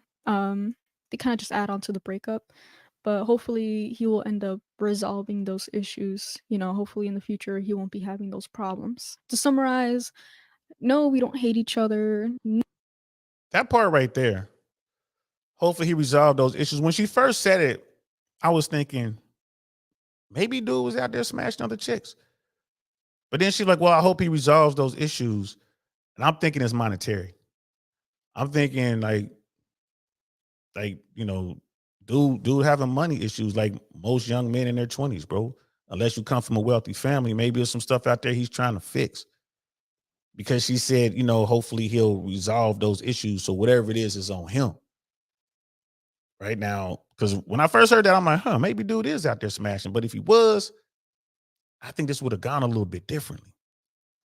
You know, just a little bit differently. And she's like, yeah, I need to work on myself. When's the last time you heard a woman say that? Like for real. You know, she's like, I need to work on myself. He needs to work on himself. And like I said, I think the biggest issue here is that the money she's making is so much greater than the potential of the money that he's making. What he's making now or his potential and earnings in the future. And she sees it like, man, that ain't happening. And she's like, I need to get a dude who's out here that can break bread with me. You know, like I said, she's gonna run up on a player though. Somebody gonna get in her head soon. No, nobody cheated on each other. Nobody's replacing another person for another person, okay? But yeah, that's pretty much the whole reason as to why we broke up. We need to be stable individuals before we proceed with the relationship because, of course, we want to have a future within our relationship. And I want to stop it right there because listen, I say this all the time, and this is very important. You got to have your mind right to go out here and deal with these folks in the streets. I'm talking to the men. You got to have your mind right. You got to know what you're doing. Because if you don't have your mind right and you go out here into these streets, man, you can get yourself wrecked. You can get wrecked. Learn from Uncle Saint's mistake. I went out here and, you know what I'm saying, I didn't respect the game. And I ran into this woman that, you know, I let my emotions take control, which is, man, you got to control your emotions at all time. I didn't do that for various reasons. My head wasn't right. I should not have been out there trying to deal with any women. I should have put myself on the path. I should have taken an oath and just chilled for a moment. Like, let me just sit down. I should have just called my own number and sat on the bench. I should have sat down. I didn't do that. And I went out there and got myself into a situation. It's my fault because I knew better. So when you're looking at this dude, Aaron, the last thing he wants to do is go out here and try to talk to some chick. That should be the last thing he should do. Forget a rebound. What he should do is focus on himself. I'm going to focus on me. I'm going to do what I got to do to deal with this situation. It might mean, like I said, joining the military. It might mean getting accepted to some college far away. It might mean, you know, finding some apprenticeship somewhere. It just whatever. Go somewhere and get your head right. Get into the gym, right? Go box or whatever, MMA, whatever. Just start doing things and just stay away from women and just start getting your head right. You know what I mean? Start reading up on stuff or listening up on stuff. People don't read books anymore. I guess they listen to them. You know what I mean? Watch whatever content you want to watch. Right? Begin the process of becoming the best version of yourself. Don't go out into them streets. Don't engage until you're ready. If you go out there and you're not ready, you're going to get yourself hurt. Right? Like I said, take it from Uncle Saint. You don't want to get yourself hurt. Right? So when she was saying, well, you got to have your head right. You can't get into a relationship if your head ain't right. You got to know yourself. You got to know your potential spouse, right? That's straight out of Art of War. Know yourself, know your enemy, know yourself, know your potential spouse. If you want that relationship to work, you got to know those two things going in. And if you don't know yourself and you don't know your spouse because your head ain't right and you ain't thinking, how can you hope to be successful in that relationship? You will fail, right? If you only know one half of the equation, like either you know yourself and you don't know them, or you know them, you don't know yourself, now you got a 50-50 chance of being successful, right? So your head's got to be right. And that's why a lot of relationships nowadays don't work, because they're mostly focused of how they are in the moment. You know, they don't really focus on the future and what they need to do to succeed as a relationship. I do appreciate all the support I've been getting. I've been getting a lot of support lately. But of course, after these videos, a lot of people are kind of making assumptions. I'm not going to go ahead and blame people for that, because I didn't give everyone the full context of what had occurred in my relationship. You know, I don't blame you guys. But yeah, I would never throw my whole relationship away over a YouTube video. I'm not that kind of person. You guys, if of course if you don't know me, you might assume that, but if you know me, you know very well that most of the things that I do on Twitch, on Twitter, my meme accounts and stuff like that, it's all just for content and content only, entertainment purposes only. Like that's kind of how I built my platform on the internet, through pretty much bullshitting. like I'm kind of a well-known troll. But of course, like not a lot of people know that, okay? And I don't blame people for that. Hopefully you guys understand that me and Aaron, we had a very tight relationship. So, you know, there are things that I do now, you know, I cope. Aaron is fully aware of the entire situation. Me and Aaron have basically both agreed that these things just shouldn't have been the way they were. I already apologized to Aaron. I told him it wasn't supposed to come out this way. You know, just people just took it a little bit more serious than what it was supposed to be, you know. But he wasn't taking it way too seriously, especially considering that he's not really chronically online.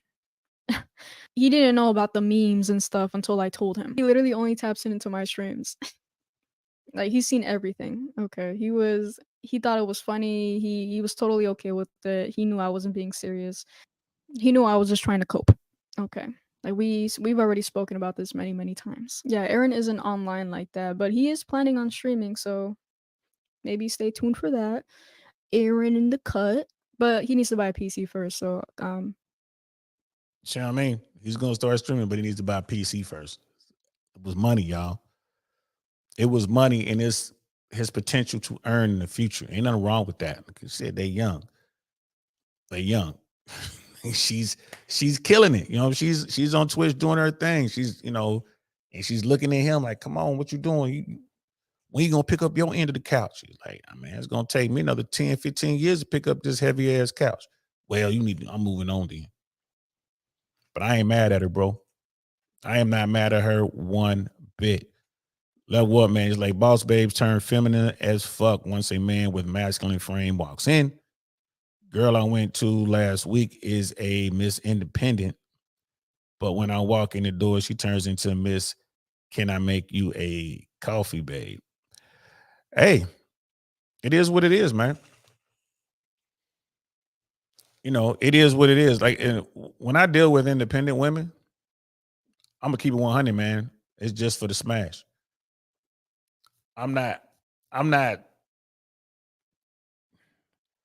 I'm not trying to change a chick.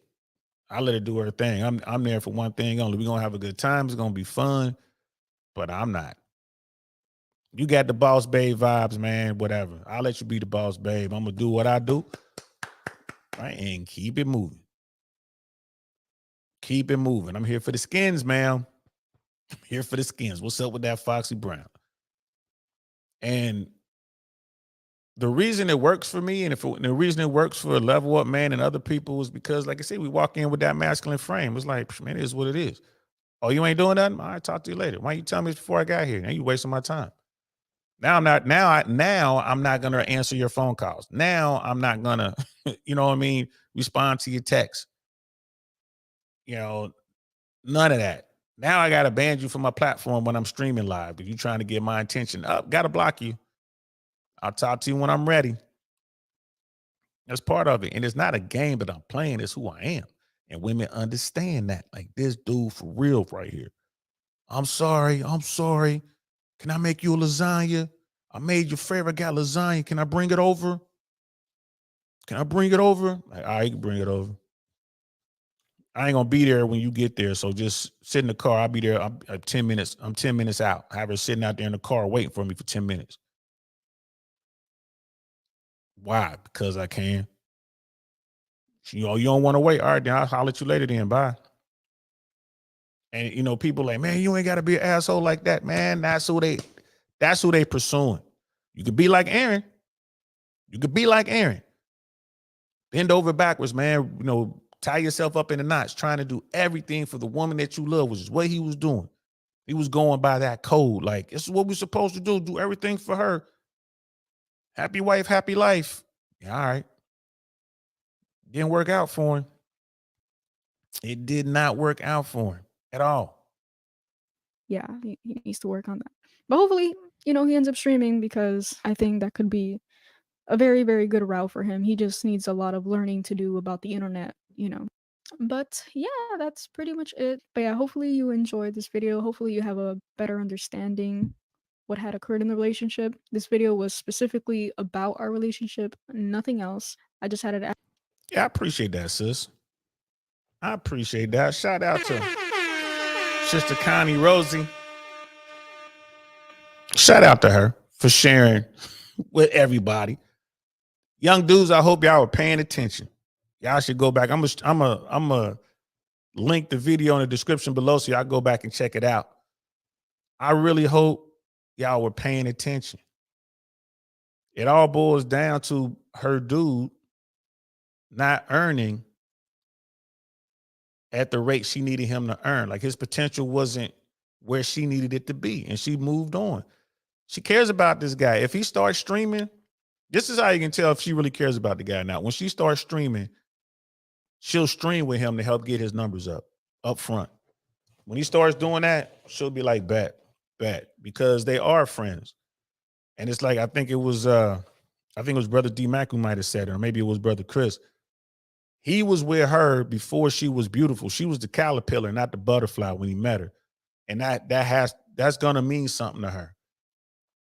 Right. And again, in the back of her mind, she's thinking this is a guy I could always double back to. So I think she's gonna keep him over here behind that glass, break the glass when she's ready to have them babies, break the glass when maybe she go out here and get ran through. Like if she bumps into some dudes with game, it's a wrap. And she's going out here into the real world. Like she's been up until this point, she's been dealing with kids. She's one of those rare, I'm gonna say rare, young women who weren't dealing with older dudes. She was on her level dealing with, kids like her. But now she's about to go out here into the real world, man. She's about to go out here and deal with all sorts of men. All sorts. And it's just, oh my goodness. I don't know if she's prepared. And she's gonna come up on some dudes with some real flair, some real game, gonna walk up on her and run that. Gonna run that. And hopefully, she won't add a lot of bodies to her count. She got one body right now. According to the lie detector test, she got one body right now. She has a family that cares about her. She has a group of folks. She's got one body, but she has no problem thirst trapping. If you go to her Instagram, that's right. We're gonna check out her. Let's check out her photos. Pull up these images. Like she got no problem working with what she has. Right. So here it is right here, man. This is just me. This is a quick Google. This is her bio. And you see these pictures, like very attractive woman, and you got these pictures with the push-up bra and the cleavage. You got the picture here, her on the sofa with a bikini on. Not a whole lot of pictures, but enough. Like this is a cute little Instagram picture right here. She got pictures of her in the gym. You know, and it's some Reddit page, some Reddit post that follows her pictures because they be looking at her butt. I was like, what's wrong with these people, man? I don't know if this is her or not. Sea Dog, nah, that's not her. But this is, she's a very attractive young woman. Like, very attractive indeed. Like, she's gonna get tons of attention. Tons. That's like her ex, like her Twitter. Man, not the fake hair. Her Twitter and the push-up bras. She knows what she's doing, y'all. D Max, she's Mexican American, bro. Mexican American. You know what I mean? And that was on one of the video when she was doing the what do you call it, the lie detector thing. That's one of the questions they asked her. She's like, yeah, I'm Mexican American. You know what I mean? So like, it is what it is. Brother Smeebles is in the building. What's good, fam? Yeah, man. Happy Christmas, man. Hope you had a good time, man. You know, happy holidays. See you over there, brother. Over there and down under. You know what I mean? Whoa, I didn't see this picture. Let's put that one up there. Over there and down under. Hope all is well over there, man. Hope you had a happy Christmas. Have a very great New Year. Let me show y'all this. I didn't see this picture.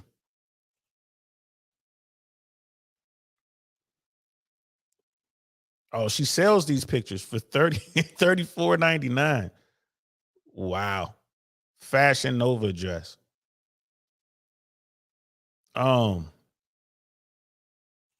that's, I don't know how to. Yeah, my bad. I don't know how to make it closer. I don't know how to zoom. Sorry. I don't know how to zoom. But anyway, I didn't see that earlier. Like, whoa, look at this.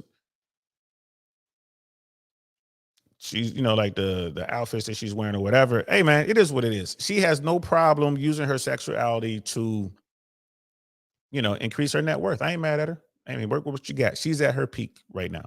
She's at her peak. She's going to come up on dudes who got game. She's going to come up on some dudes who got game. It's don't matter the kind of money they got. They're going to have game. And they're going to get into her ear and they're going to, you know, they're going to hit her with that. You know what I'm saying? That blah, blah, blah. Check me out, baby. Blah, blah, blah. They're going to hit her with the old. Holla, holla, holla, holla, holla, holla, holla, holla, holla, holla, holla, holla, holla, holla, holla, holla. Let me holler at you. Let me holler at you. Let me holler at you. She going to run into one of them dudes. Right? And the dude, like I said, she going to pick up a couple bodies, man. I hope she's wise enough to realize what's going on. After a couple, maybe 3 bodies, she just kind of stops. I hope that she does that. I hope that she doesn't become caught up by the fame and caught up by the sexuality like you see like with rappers and you see with the you know, some Hollywood, like A-listers, some actors and stuff like that, the YouTubers, you know, the Instagram thoughts. I hope she doesn't go down that path. I hope she doesn't. And if she does, if you're watching this, love, little sister Kani, keep your skeletons in the closet. Do your dirt by your lonely, man. Don't let nobody know what you're doing. Creep up in there. You know, you need plausible deniability. Because if your plan is to circle back to your man Aaron after he done get himself together, right? If you're gonna creep back to him, you got to make sure you ain't. He's thinking you only got, you know, he's still the only one, or you know, you want to be able to kind of make him believe that. And if you out here doing mad pictures and you know how they do it, you kissing on this guy, or you hugging up on that guy, or he all up on you, or whatever. Whether you had sex with him or not, it doesn't matter. A guy sees that, like, okay, you smashing him. You're like, oh, I just did it it was the red carpet. I just did it for the gram. Guys like, you smashing. So if you are going to be smashing, keep that on the low. That goes for all you ladies out there. Keep it on the low. Right now, this woman, people believe she has one body. And that is all. She just got the one body, which is great. Great for her. She got one body. Keep it like that. Keep it like that. Don't have these people thinking you got more bodies than, you know what I mean? That's how you maintain your value. Myron Gaines says it all the time. Women are born with their value. Men must earn their value. This is the perfect example of that. Women are born with their value and they have to maintain it. Dudes are born with no value and they have to create it. It takes time to create the type of value they need that most women will find them attractive. It takes time to build that value. Perfect example right here. Perfect example, man. You know what I mean? Like I said, D-Max, she's Mexican American. She's in Orange County, California. Oh, her hold control while using the mouse wheel. Oh, okay. See, y'all got to teach me all this stuff. Let me go back and try it again. Hold on. Let me pull it back up and try it again. And then you said hold control. Oh, I see.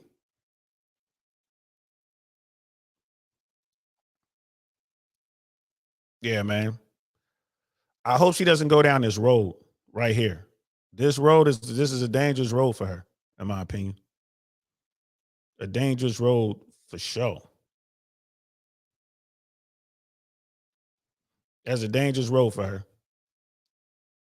And I hope she doesn't go down that road. I really do. But I mean, again, and that's another thing too about being a beautiful woman. There's always going to be a dude who's going to accept you no matter what. You might not be able to get that top 5% guy, that top 20% guy, but there's going to be a guy that'll accept you no matter what. And that's what's happening now when you look at modern women today. They're getting to a point, they're no good men, and they're getting to that point where the wall comes and they're like, I don't want to be alone. So they're just going to take whatever dude is going to treat them right. That's when money doesn't really matter as much anymore because a lot of these women have their own money. They want a child. And it's like, they're just willing to settle. It's what it is. It's what it is. And she's definitely gonna settle. You know what I mean? Level up, man. And Brother Pitney was saying, perhaps did I miss something? Oh, so Brother Pitney had to level up, man. I did miss something. Here it is right here. If that's the case, she thinks sure that dude, good on you. And Level Up Man responded. He was like, perhaps I am. I also recognize that she could find another dude at any moment, and it won't bother me if she does. Chalk it up to the game. Facts. Y'all need to listen to Level Up Man. Facts. Chalk it up to the game, y'all. Men, keep your emotions in check and you'll be all right. Keep your emotions in check. That's it. Just do that. You want to be Jedi with it, right? Devoid of your emotions. Like don't let your emotions out. That leads to the dark side and you're going to get wrecked. Do your best to keep your emotions in check, man. Have more than one woman that you're dealing with, especially if you're younger. I know a lot of people hate it. A lot of women hate it when I say that, man. If you're a young dude out there, have at least 3 or 4 women that you're messing with. At least.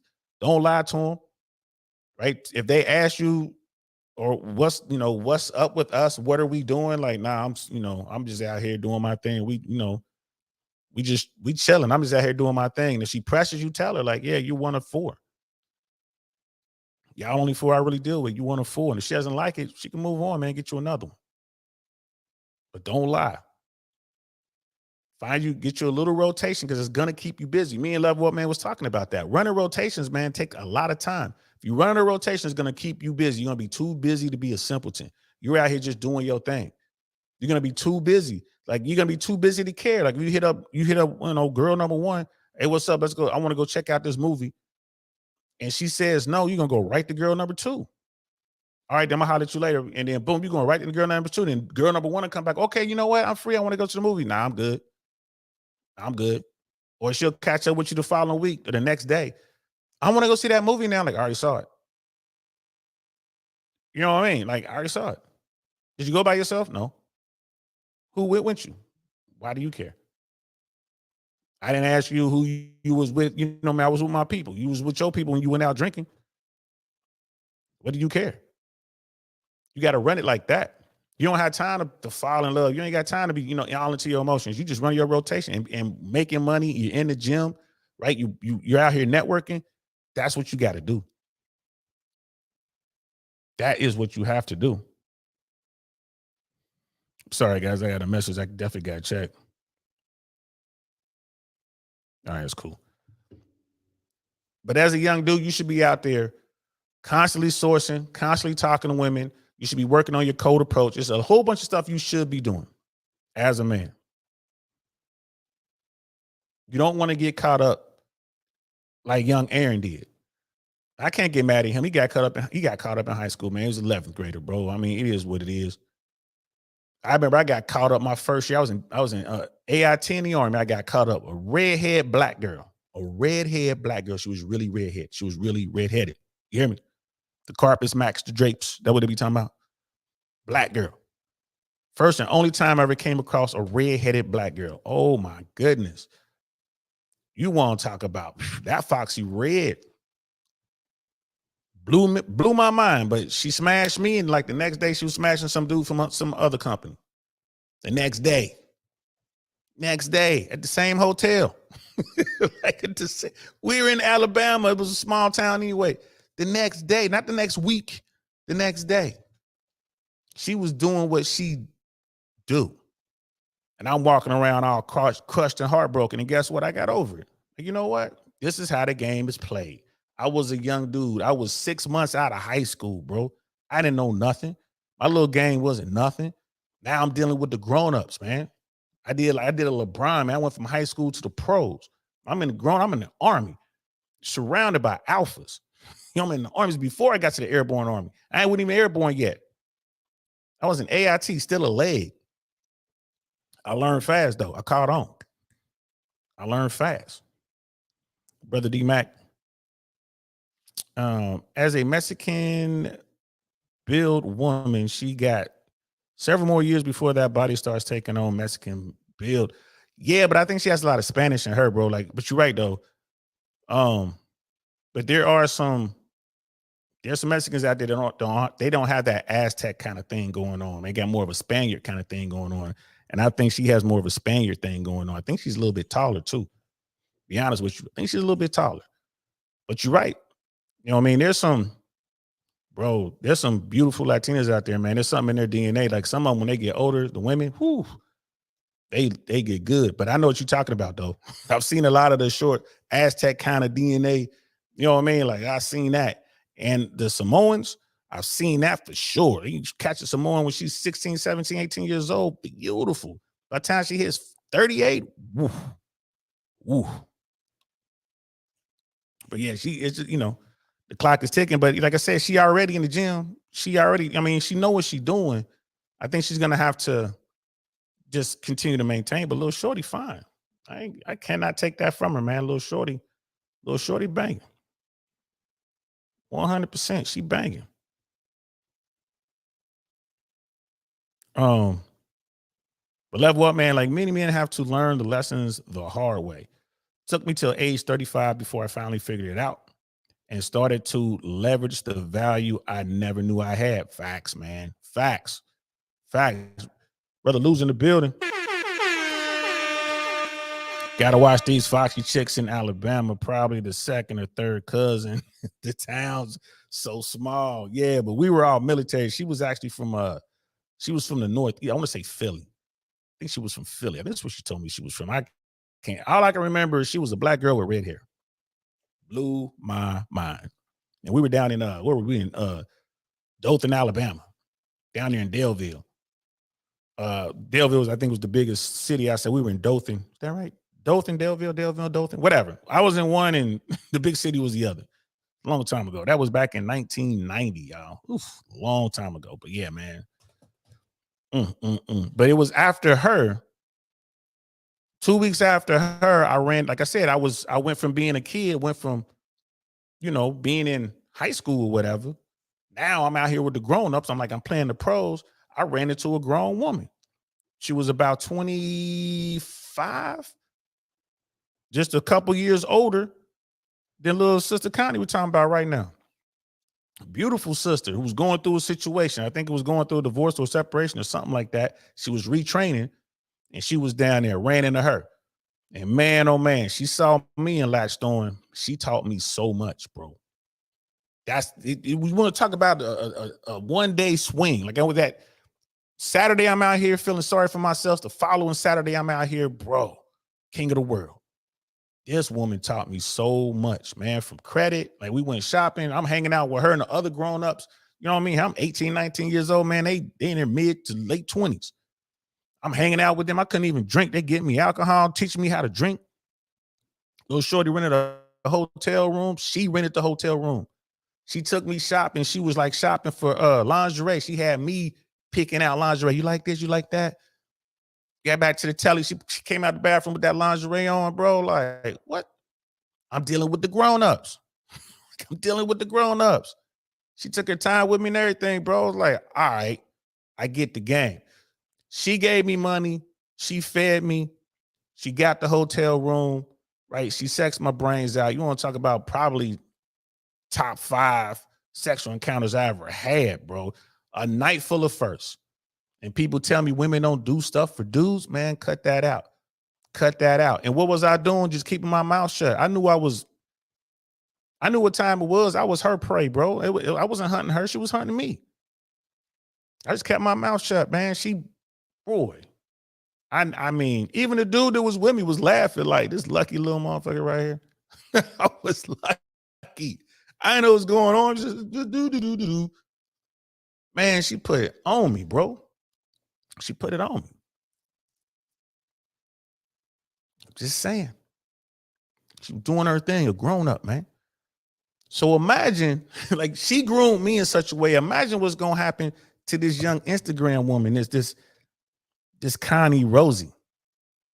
She comes across a dude in his mid-30s.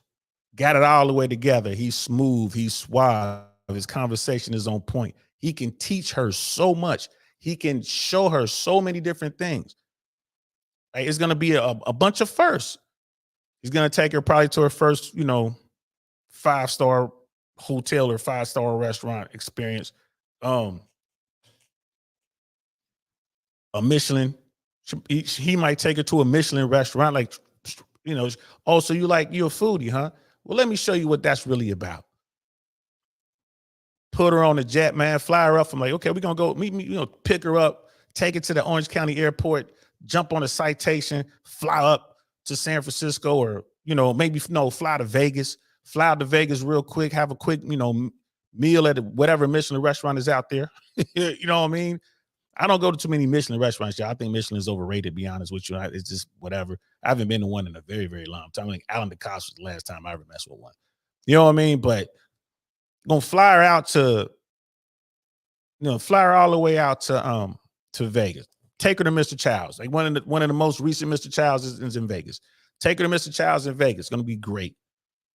Perfect service, whatever. Show her how to gamble a little bit. Show her how to play blackjack. Show her how to, roll craps, pay craps or whatever, play roulette. Take her to a show. A night full of first, gonna blow her mind, man. Take her out somewhere and buy her like a nice little piece of jewelry. Now here, people are like, well, you talking about spending money on her. It's the experience. He ain't flexing with the money. Like, he might be in there to buy, he's in there to buy himself something. Or I'm here to pick up a Rolex. But while he's there inside the store, it's like, hey, you got to, get her a quick little Van Cleef bracelet or something like that. She can afford it herself. So he's like, oh, go ahead, try that on. Man, that color looks good on you, love. Why don't you go ahead and keep that? So he's got the Van Cleef for her. He's got the Rolex for himself. Again, a night full of firsts. He's going to do all this. He could do all this stuff. And now it's the end of the night. Just like, hey, I'm tired, girl. You tired? Like, yeah, she went there. They lit. They done had a good time. We're just going to stay here. Is that cool? We're just going to spend the night here. Is that fine? That's fine. Get into the elevator, bro. Elevator opens up into the room. We in the suite. Opens up into the room. Like, what the, what I mean? All glass. 3 walls, nothing but glasses looking out at Vegas. Got the hot tub percolating right there. Come on now, man. You know how that's going to end. You know how that's going to end. And I ain't even mad at her. It's a night full of experiences. Like, she done experienced the absolute finest. They do whatever, wake up in the morning after doing whatever 3 or 4 or 5 times that night. Wake up in the morning, go have a great breakfast. Maybe they have a chef come to the room and prepare breakfast right there in the room. They have breakfast or whatever, probably smash one more time, take a shower, get changed, and head to the airport. fly her back to Orange County. That's one hell of a night. You know what I mean? And dudes who got bread they do that all the time. That's just Thursday for them. But you got this beautiful young woman on your arm, and the conversation was good, and everything was everything, and she was dressed appropriately or whatever, right? Come on, man. Let her spend some money. Like, yeah, he bought her the bracelet, and all this is hypothetical. Let's say he bought the bracelet, but she's like, oh, I want to buy a nice dress for dinner tonight. So he takes her somewhere and she buys herself a nice dress, her money. Right. So he ain't even trying to flex like that. Like, it's cool. I'm telling you, bro, she's gonna run into that. Right? Like it's on. It's on. And that guy's not gonna be like nose wide open, talking about I'm in love with you. Like, that was good. High five. I see pat her on her butt as she's walking out, like, all right, girl, take care. You know what I mean? Let me know. You know what I'm saying? What's up? She probably won't talk to the dude for like a month. Next time she holler at him, he's like, man, I'm in Miami. She'll probably like, I can fly to Miami. Fly herself out there. Who knows? But I just hope she keeps her body count down. But when you can provide experiences and you're like the first, Andrew Tate said that.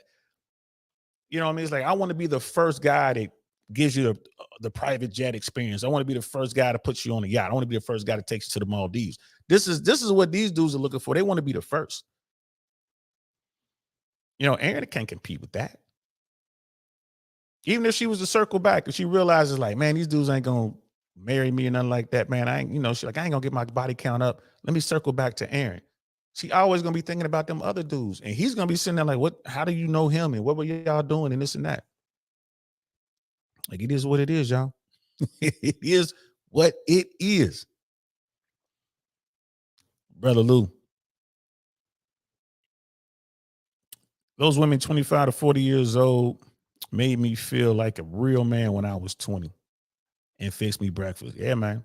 For real, for real. For real, for real. Women can't even cook now. I find myself making breakfast. I'm the one making pancakes from scratch. You know what I mean? I normally do pancakes. You know what I mean? I'll do some eggs, however they want them, because I worked as a short order cook forever. And I can't tell you how many times I've taught women how to make stuff like French toast, blueberry pancakes or buttermilk pancakes, omelets, like crepes. I can't tell you how many times I've taught women how to do this. Again, it was just a play. I'm teaching them something and they love it. Like, oh, wow. Teach them how to make a club sandwich. Oh, wow. So here's what it is. But yeah, man, I just want to wrap that up. I'm pulling for Shorty. I hope Aaron gets himself together, man. I hope he becomes the man he needs to be. And I hope that I hope Sister Kani, I hope she doesn't increase her body count, man, that much. I hope she just picks up maybe 2 or 3 more bodies in her pursuit of the perfect guy. I hope she doesn't. And if she does go out here and start smashing like crazy, I hope she can keep it on the low. You know what I mean? Keep it in the closet. I hope she's able to do that, because she is going to run into some dudes with game. And I'm telling you, when young women run into dudes with game, they normally fall for the game, because that's why we tell y'all, man, you gotta get your knowledge up. But I'll leave you guys with this. So there are dudes out there who's like, all right, Uncle Saint, man, I heard you say all this stuff, man. You know what? I'm feeling you, man. But what can I do? Well, here, 3 things. I'm just going to put these 3 things down here. I'm just going to say these 3 things. Try these 3 things. And hopefully that'll put you on the path that you need to be on to become the best version of yourself. Number 1, change your look. Dress the part, fellas. Dress the part. If you go back and look at these videos about Kani Rosi and the other streamer who came out and was playing basketball 1-versus-1 against her dude, and man, those guys, the way these young guys dress now, it's just ridiculous. I know it's the style, I know it's trendy, but they look like bums. They look like kids. They just walking around, they just look like kids. Dress the part, man. Look like a gentleman, bro. Like, you don't have to be wearing a tie and jacket everywhere you go, but look the part, bro. Get you some pants that fit, that aren't too tight. Y'all wearing stuff too tight these days. We wore things too baggy in our day. Somewhere in between, right? Get you some decent shoes, not sneakers. Get you some proper shoes. I'm gonna get you an outfit to work. Get the accessories, right? Get yourself some Ferragamo shoes, Ferragamo belt, or Louboutin shoes, Louboutin belt, or whatever. However you want to match it. If you want to wear Gucci, fine. Get you some Gucci belt, Gucci shoes, whatever. Don't look too clownish in your approach, man. You want to look the part, right? So change your look. If you go into the gym, still look a certain way, man. You can still look at when Organic goes to work out, man. Organic be like flamboyant with his outfit, but when he go work out, he's got on nice workout clothes, man. He's doing this little thing. Look the part, bro. Right. Number 2, force yourself to cold approach women. Force yourself to get out there in real life, get out there in the trenches and start talking to women.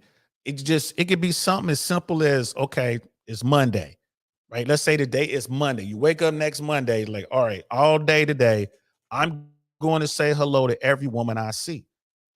Not just the pretty women, not just the dimes, every woman I see. Hello, how you doing? Hey, how you doing? And smile. Maybe wink at a couple of them. That's it. Don't talk.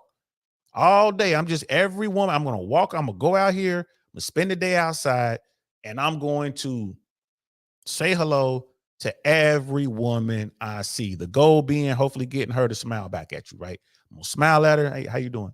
How you doing, love? Hey, miss, how you doing? Keep it like that. If you want to add to that a compliment, fine. Go ahead and add a compliment. I like your nails. I like your shoes. I like your whatever. I like your bag. If you want to do that, fine.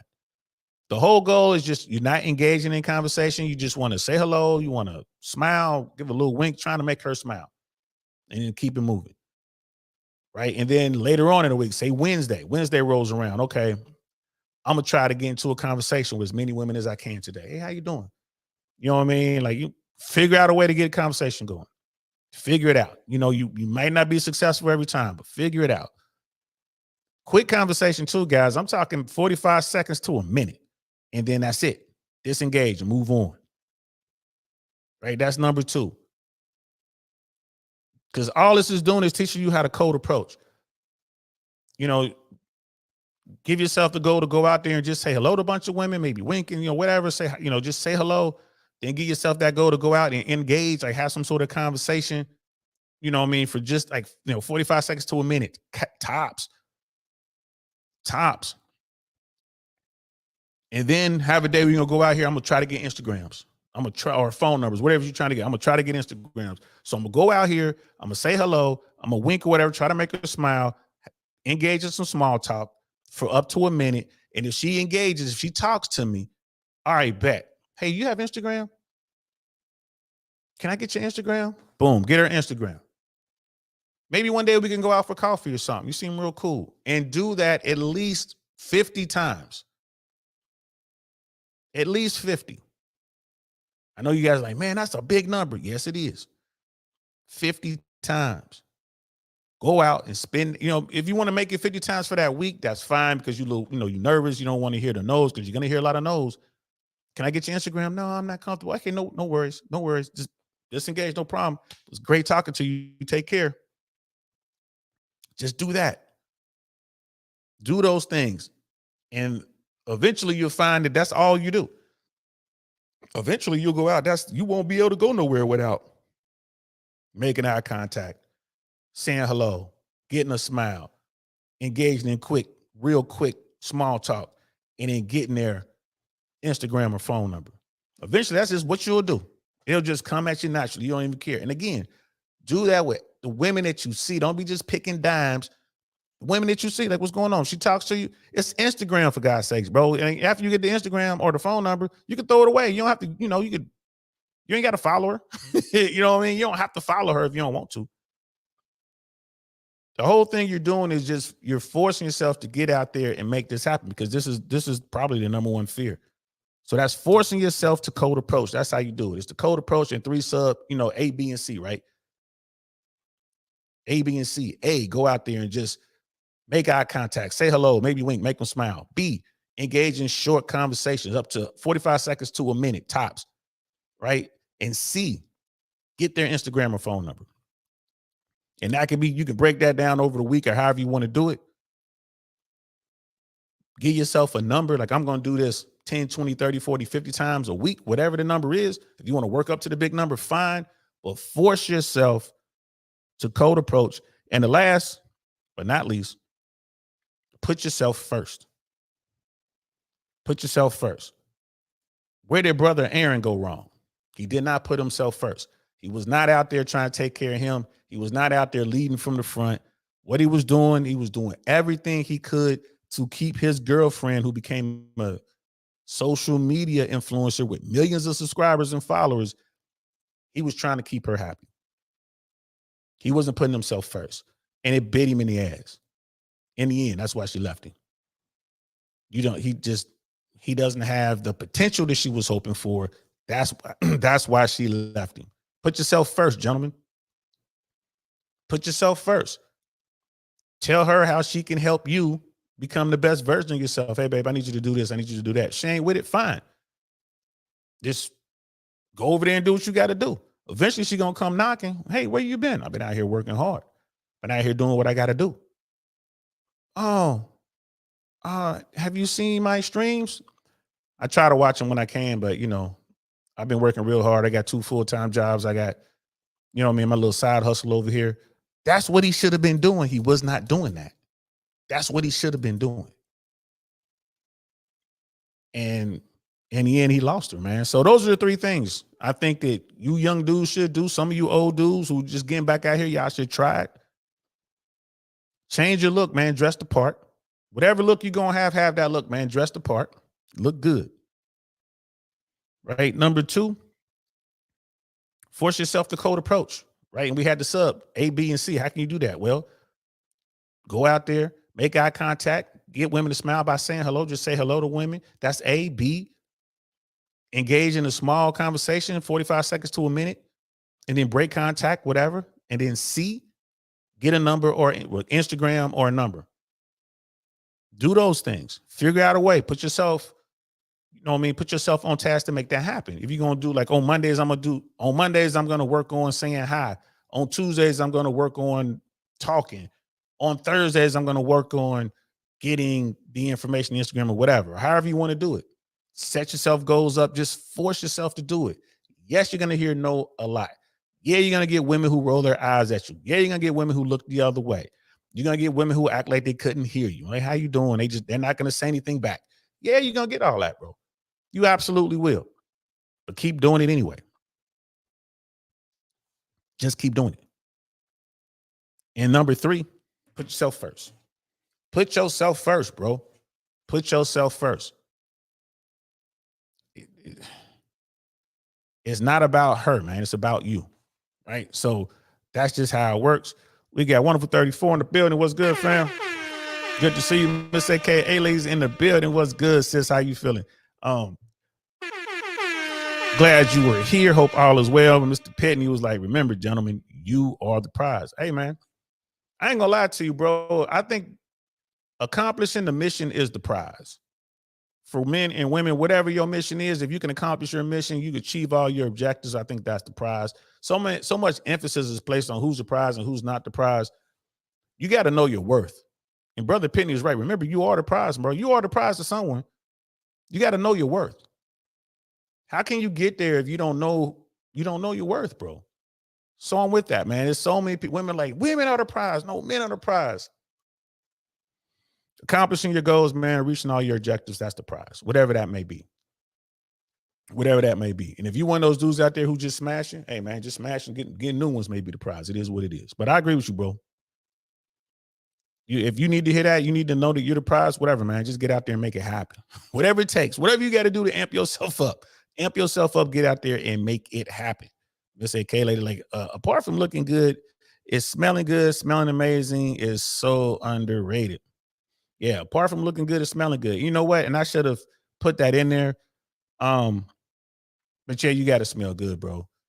I was somewhere a few days back, and I was wearing Dolce Light Blue and another cologne. I forget what other cologne I was wearing, just kind of as a blend. And man, I couldn't take 3 paces without women coming and telling me how good I smell.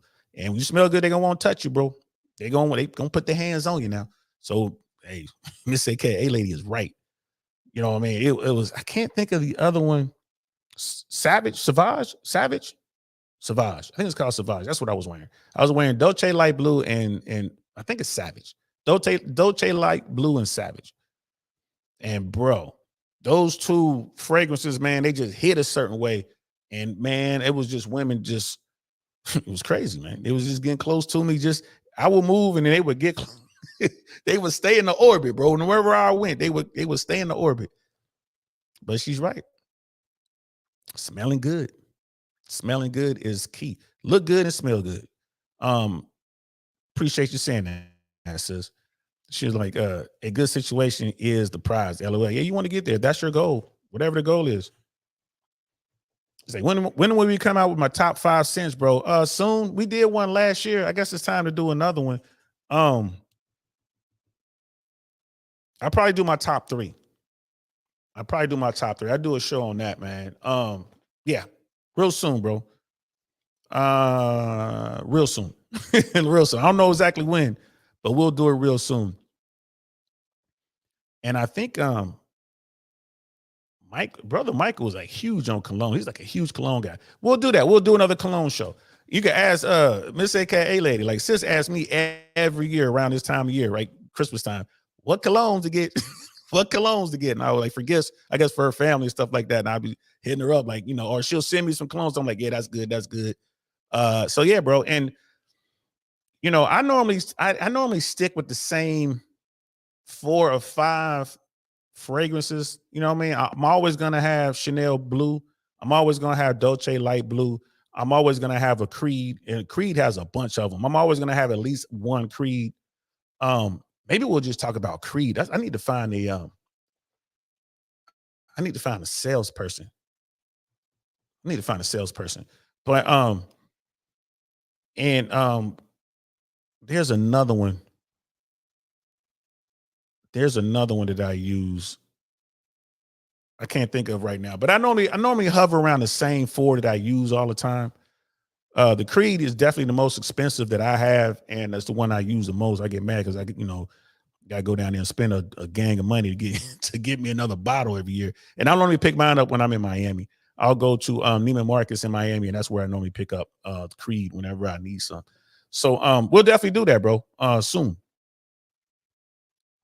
I'll do it before the end of January. Don't let me forget. And Brother Penny was saying, the mission is the prize. Sound like you still airborne. Hell yeah, I'm airborne. The mission is the prize, bro. Once you're airborne, you're always airborne. It's like Mandrill, like he's, Green Beret, bro. Like once those dudes go SF, man, they never stop being SF. But yeah, man, I think your mission is the prize, bro. Like, what is it you're trying to do? And a lot of dudes don't ask themselves that simple question. What is it you're trying to do? What is your mission? That's the first thing I ask dudes when they come to me, like for the whole coaching thing. We do it in real life. I don't do coaching via, any platform. We don't do Zoom calls or FaceTime. Nah, bro. You got to come see me. Like you want me to coach you? We getting into the streets somewhere. You can come here to Tampa, or we can meet somewhere. Atlanta, New York, DC, Dallas, Miami, wherever you want to meet. We can meet. You flying me out there, and we're gonna get into the streets. That's the very first thing I ask, man. What's your mission? What are you looking for? What do you want?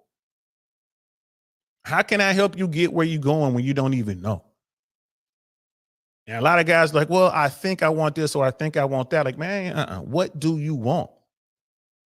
Airborne, how can I help you if you don't know what you want? Like, bro, you just trying to smash? You just want to get out here and smash some women? I can help you do that.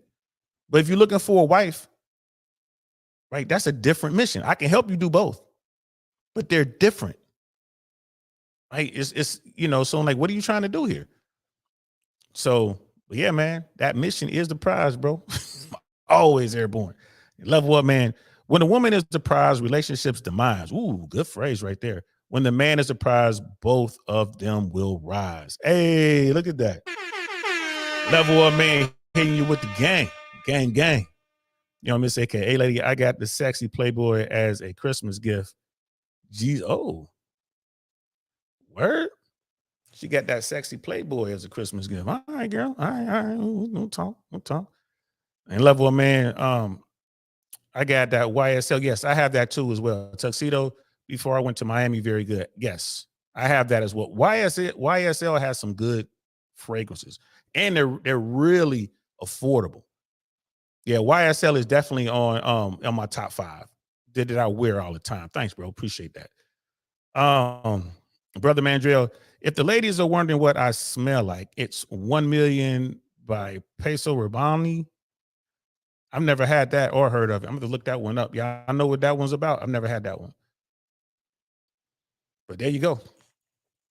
There you go, Brother Mandrill. I thought Brother Mandrill be out there smelling like mud. Out there laying in the woods, just watching people. And Miss AKA ladies like, I can't find enough samples of Creed for me to drop that money. They always have it locked up. Yeah, Creed ain't no joke. Creed is no joke. Now, when I go, of course, when you buy something, they'll throw a bunch of samples in there. And y'all know I'm always talking crazy. ABTS, man, always be talking shit. That's my number one acronym, ABTS. So whenever I'm working, if I'm buying some cologne, you best believe I'm working a woman like she working me. I'm trying to get a discount. I'm trying to get her to use her employee discount, whatever. Like, hey, just tell them I'm your cousin. We just find out about each other, girl. Hook me up, girl. Come on now, get that coffee for you. Let me get that little, let me get that little 20%. I'll be working my hands. Sometimes it works, sometimes it doesn't. We were in Brickell at Moxie's, and I was able to get one of the waitresses. Our waitress actually used her employee discount for our meal. It was like 4 of us, maybe 6 of us, and she used her discount. We got like 40% off. She's like, I told him that you was my dad or uncle or some shit. She said, I'm like, whatever. I could be your granddaddy for this 40%, baby. Thank you. You know what I mean? So yeah, like it is what it is. You can't find enough, man. I'm gonna look up. I'm definitely gonna look up that fragrance, Brother Mandrill. I'm gonna check that out. Invictus, yeah, I've had that before. Creed was last year, looking to switch it up for 2024. Hey, it sounds like y'all need to be telling me, bro, because I tend to stick with the same fragrances. I got a certain, scent that I go for, and I tend to stick to the same ones. And y'all put me up on game. I'm not one, but again, there's no substitute for smelling good, bro. If you smell good, man, and you look good and smell good, man, shit, you more than halfway there. Life of Cash is in the building. What's good, fam? What's up with you, man? Hey, look, starting January 9th, bro. That's every Tuesday after that. Tuesday, January 9th, and every Tuesday after that, man, we're doing comedy at Club Status, man. We got a spot over there. So every Tuesday, hosted by yours truly, and we over there doing it, man. As a matter of fact, I got to go out Thursday and scout out some talent, building up our show for the 9th. So man, I hope to get you to come through one of the shows, bro. And hey man, look, Cash, me and you, real talk, me and you need to go downtown to shoot, what's the name of the hotel? Daggone it. Man, let me pull it up. I can't think now. But the hotel that I go to now, man, it is I know you've heard of it, bro. I know you have heard of it. Let me find that. I'm trying to, because I just sent it to one of my homeboys, and here it is right here.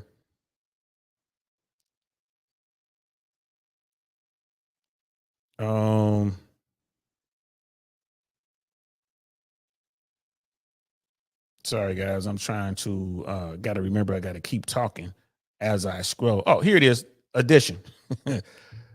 Edition, man. Not Alof, Edition. Have you been to Edition, bro? Downtown. It is off the chain, man. And when I tell you it's amazing, it's amazing, bro. It's amazing, man. We got to go to Edition. You got to come down there with me. I'll be down there Thursday, bro. I'll hit you up. If you ain't doing nothing, man, come out Thursday, man. I'm going to be down there checking it out. They got actually they got a little comedy show down there, a little speakeasy comedy thing that I'm going to check out. So, and the property is amazing anyway. They're Marriott owned. They have a rooftop deck that's popping.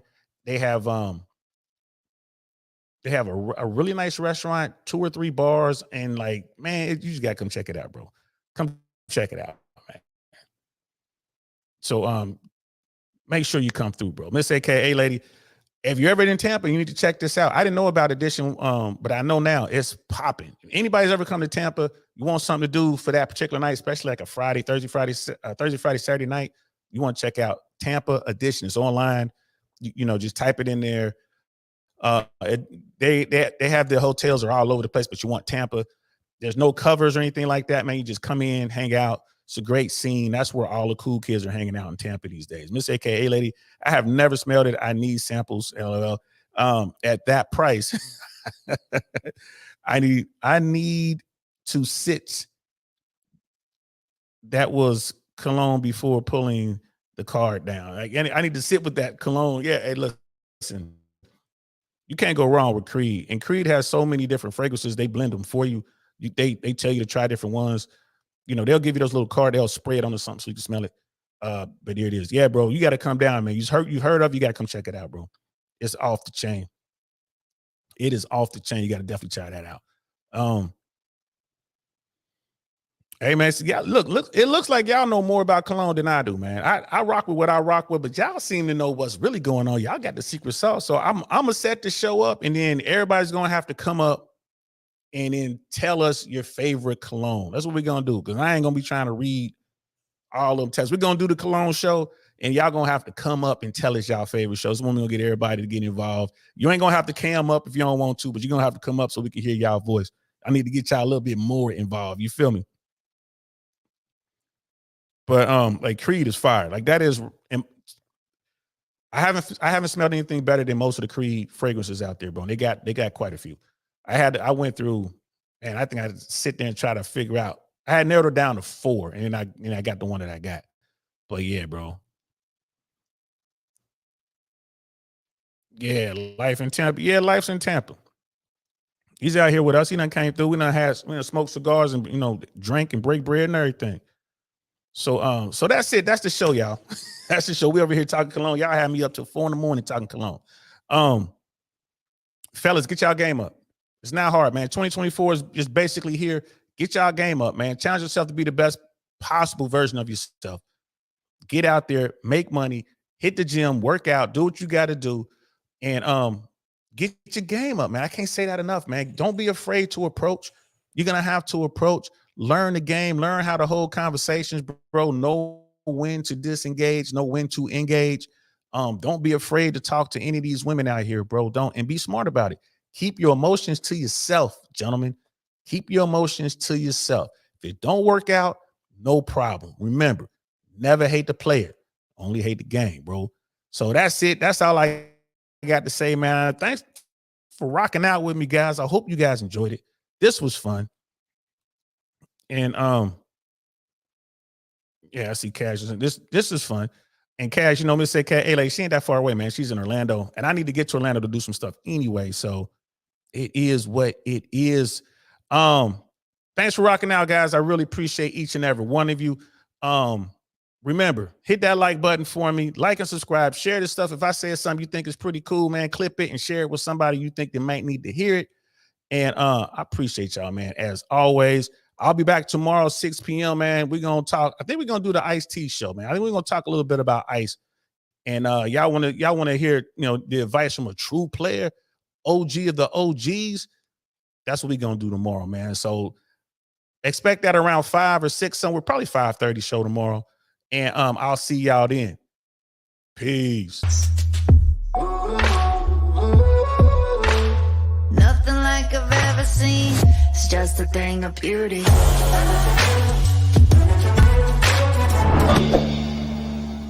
Darn, that's the end.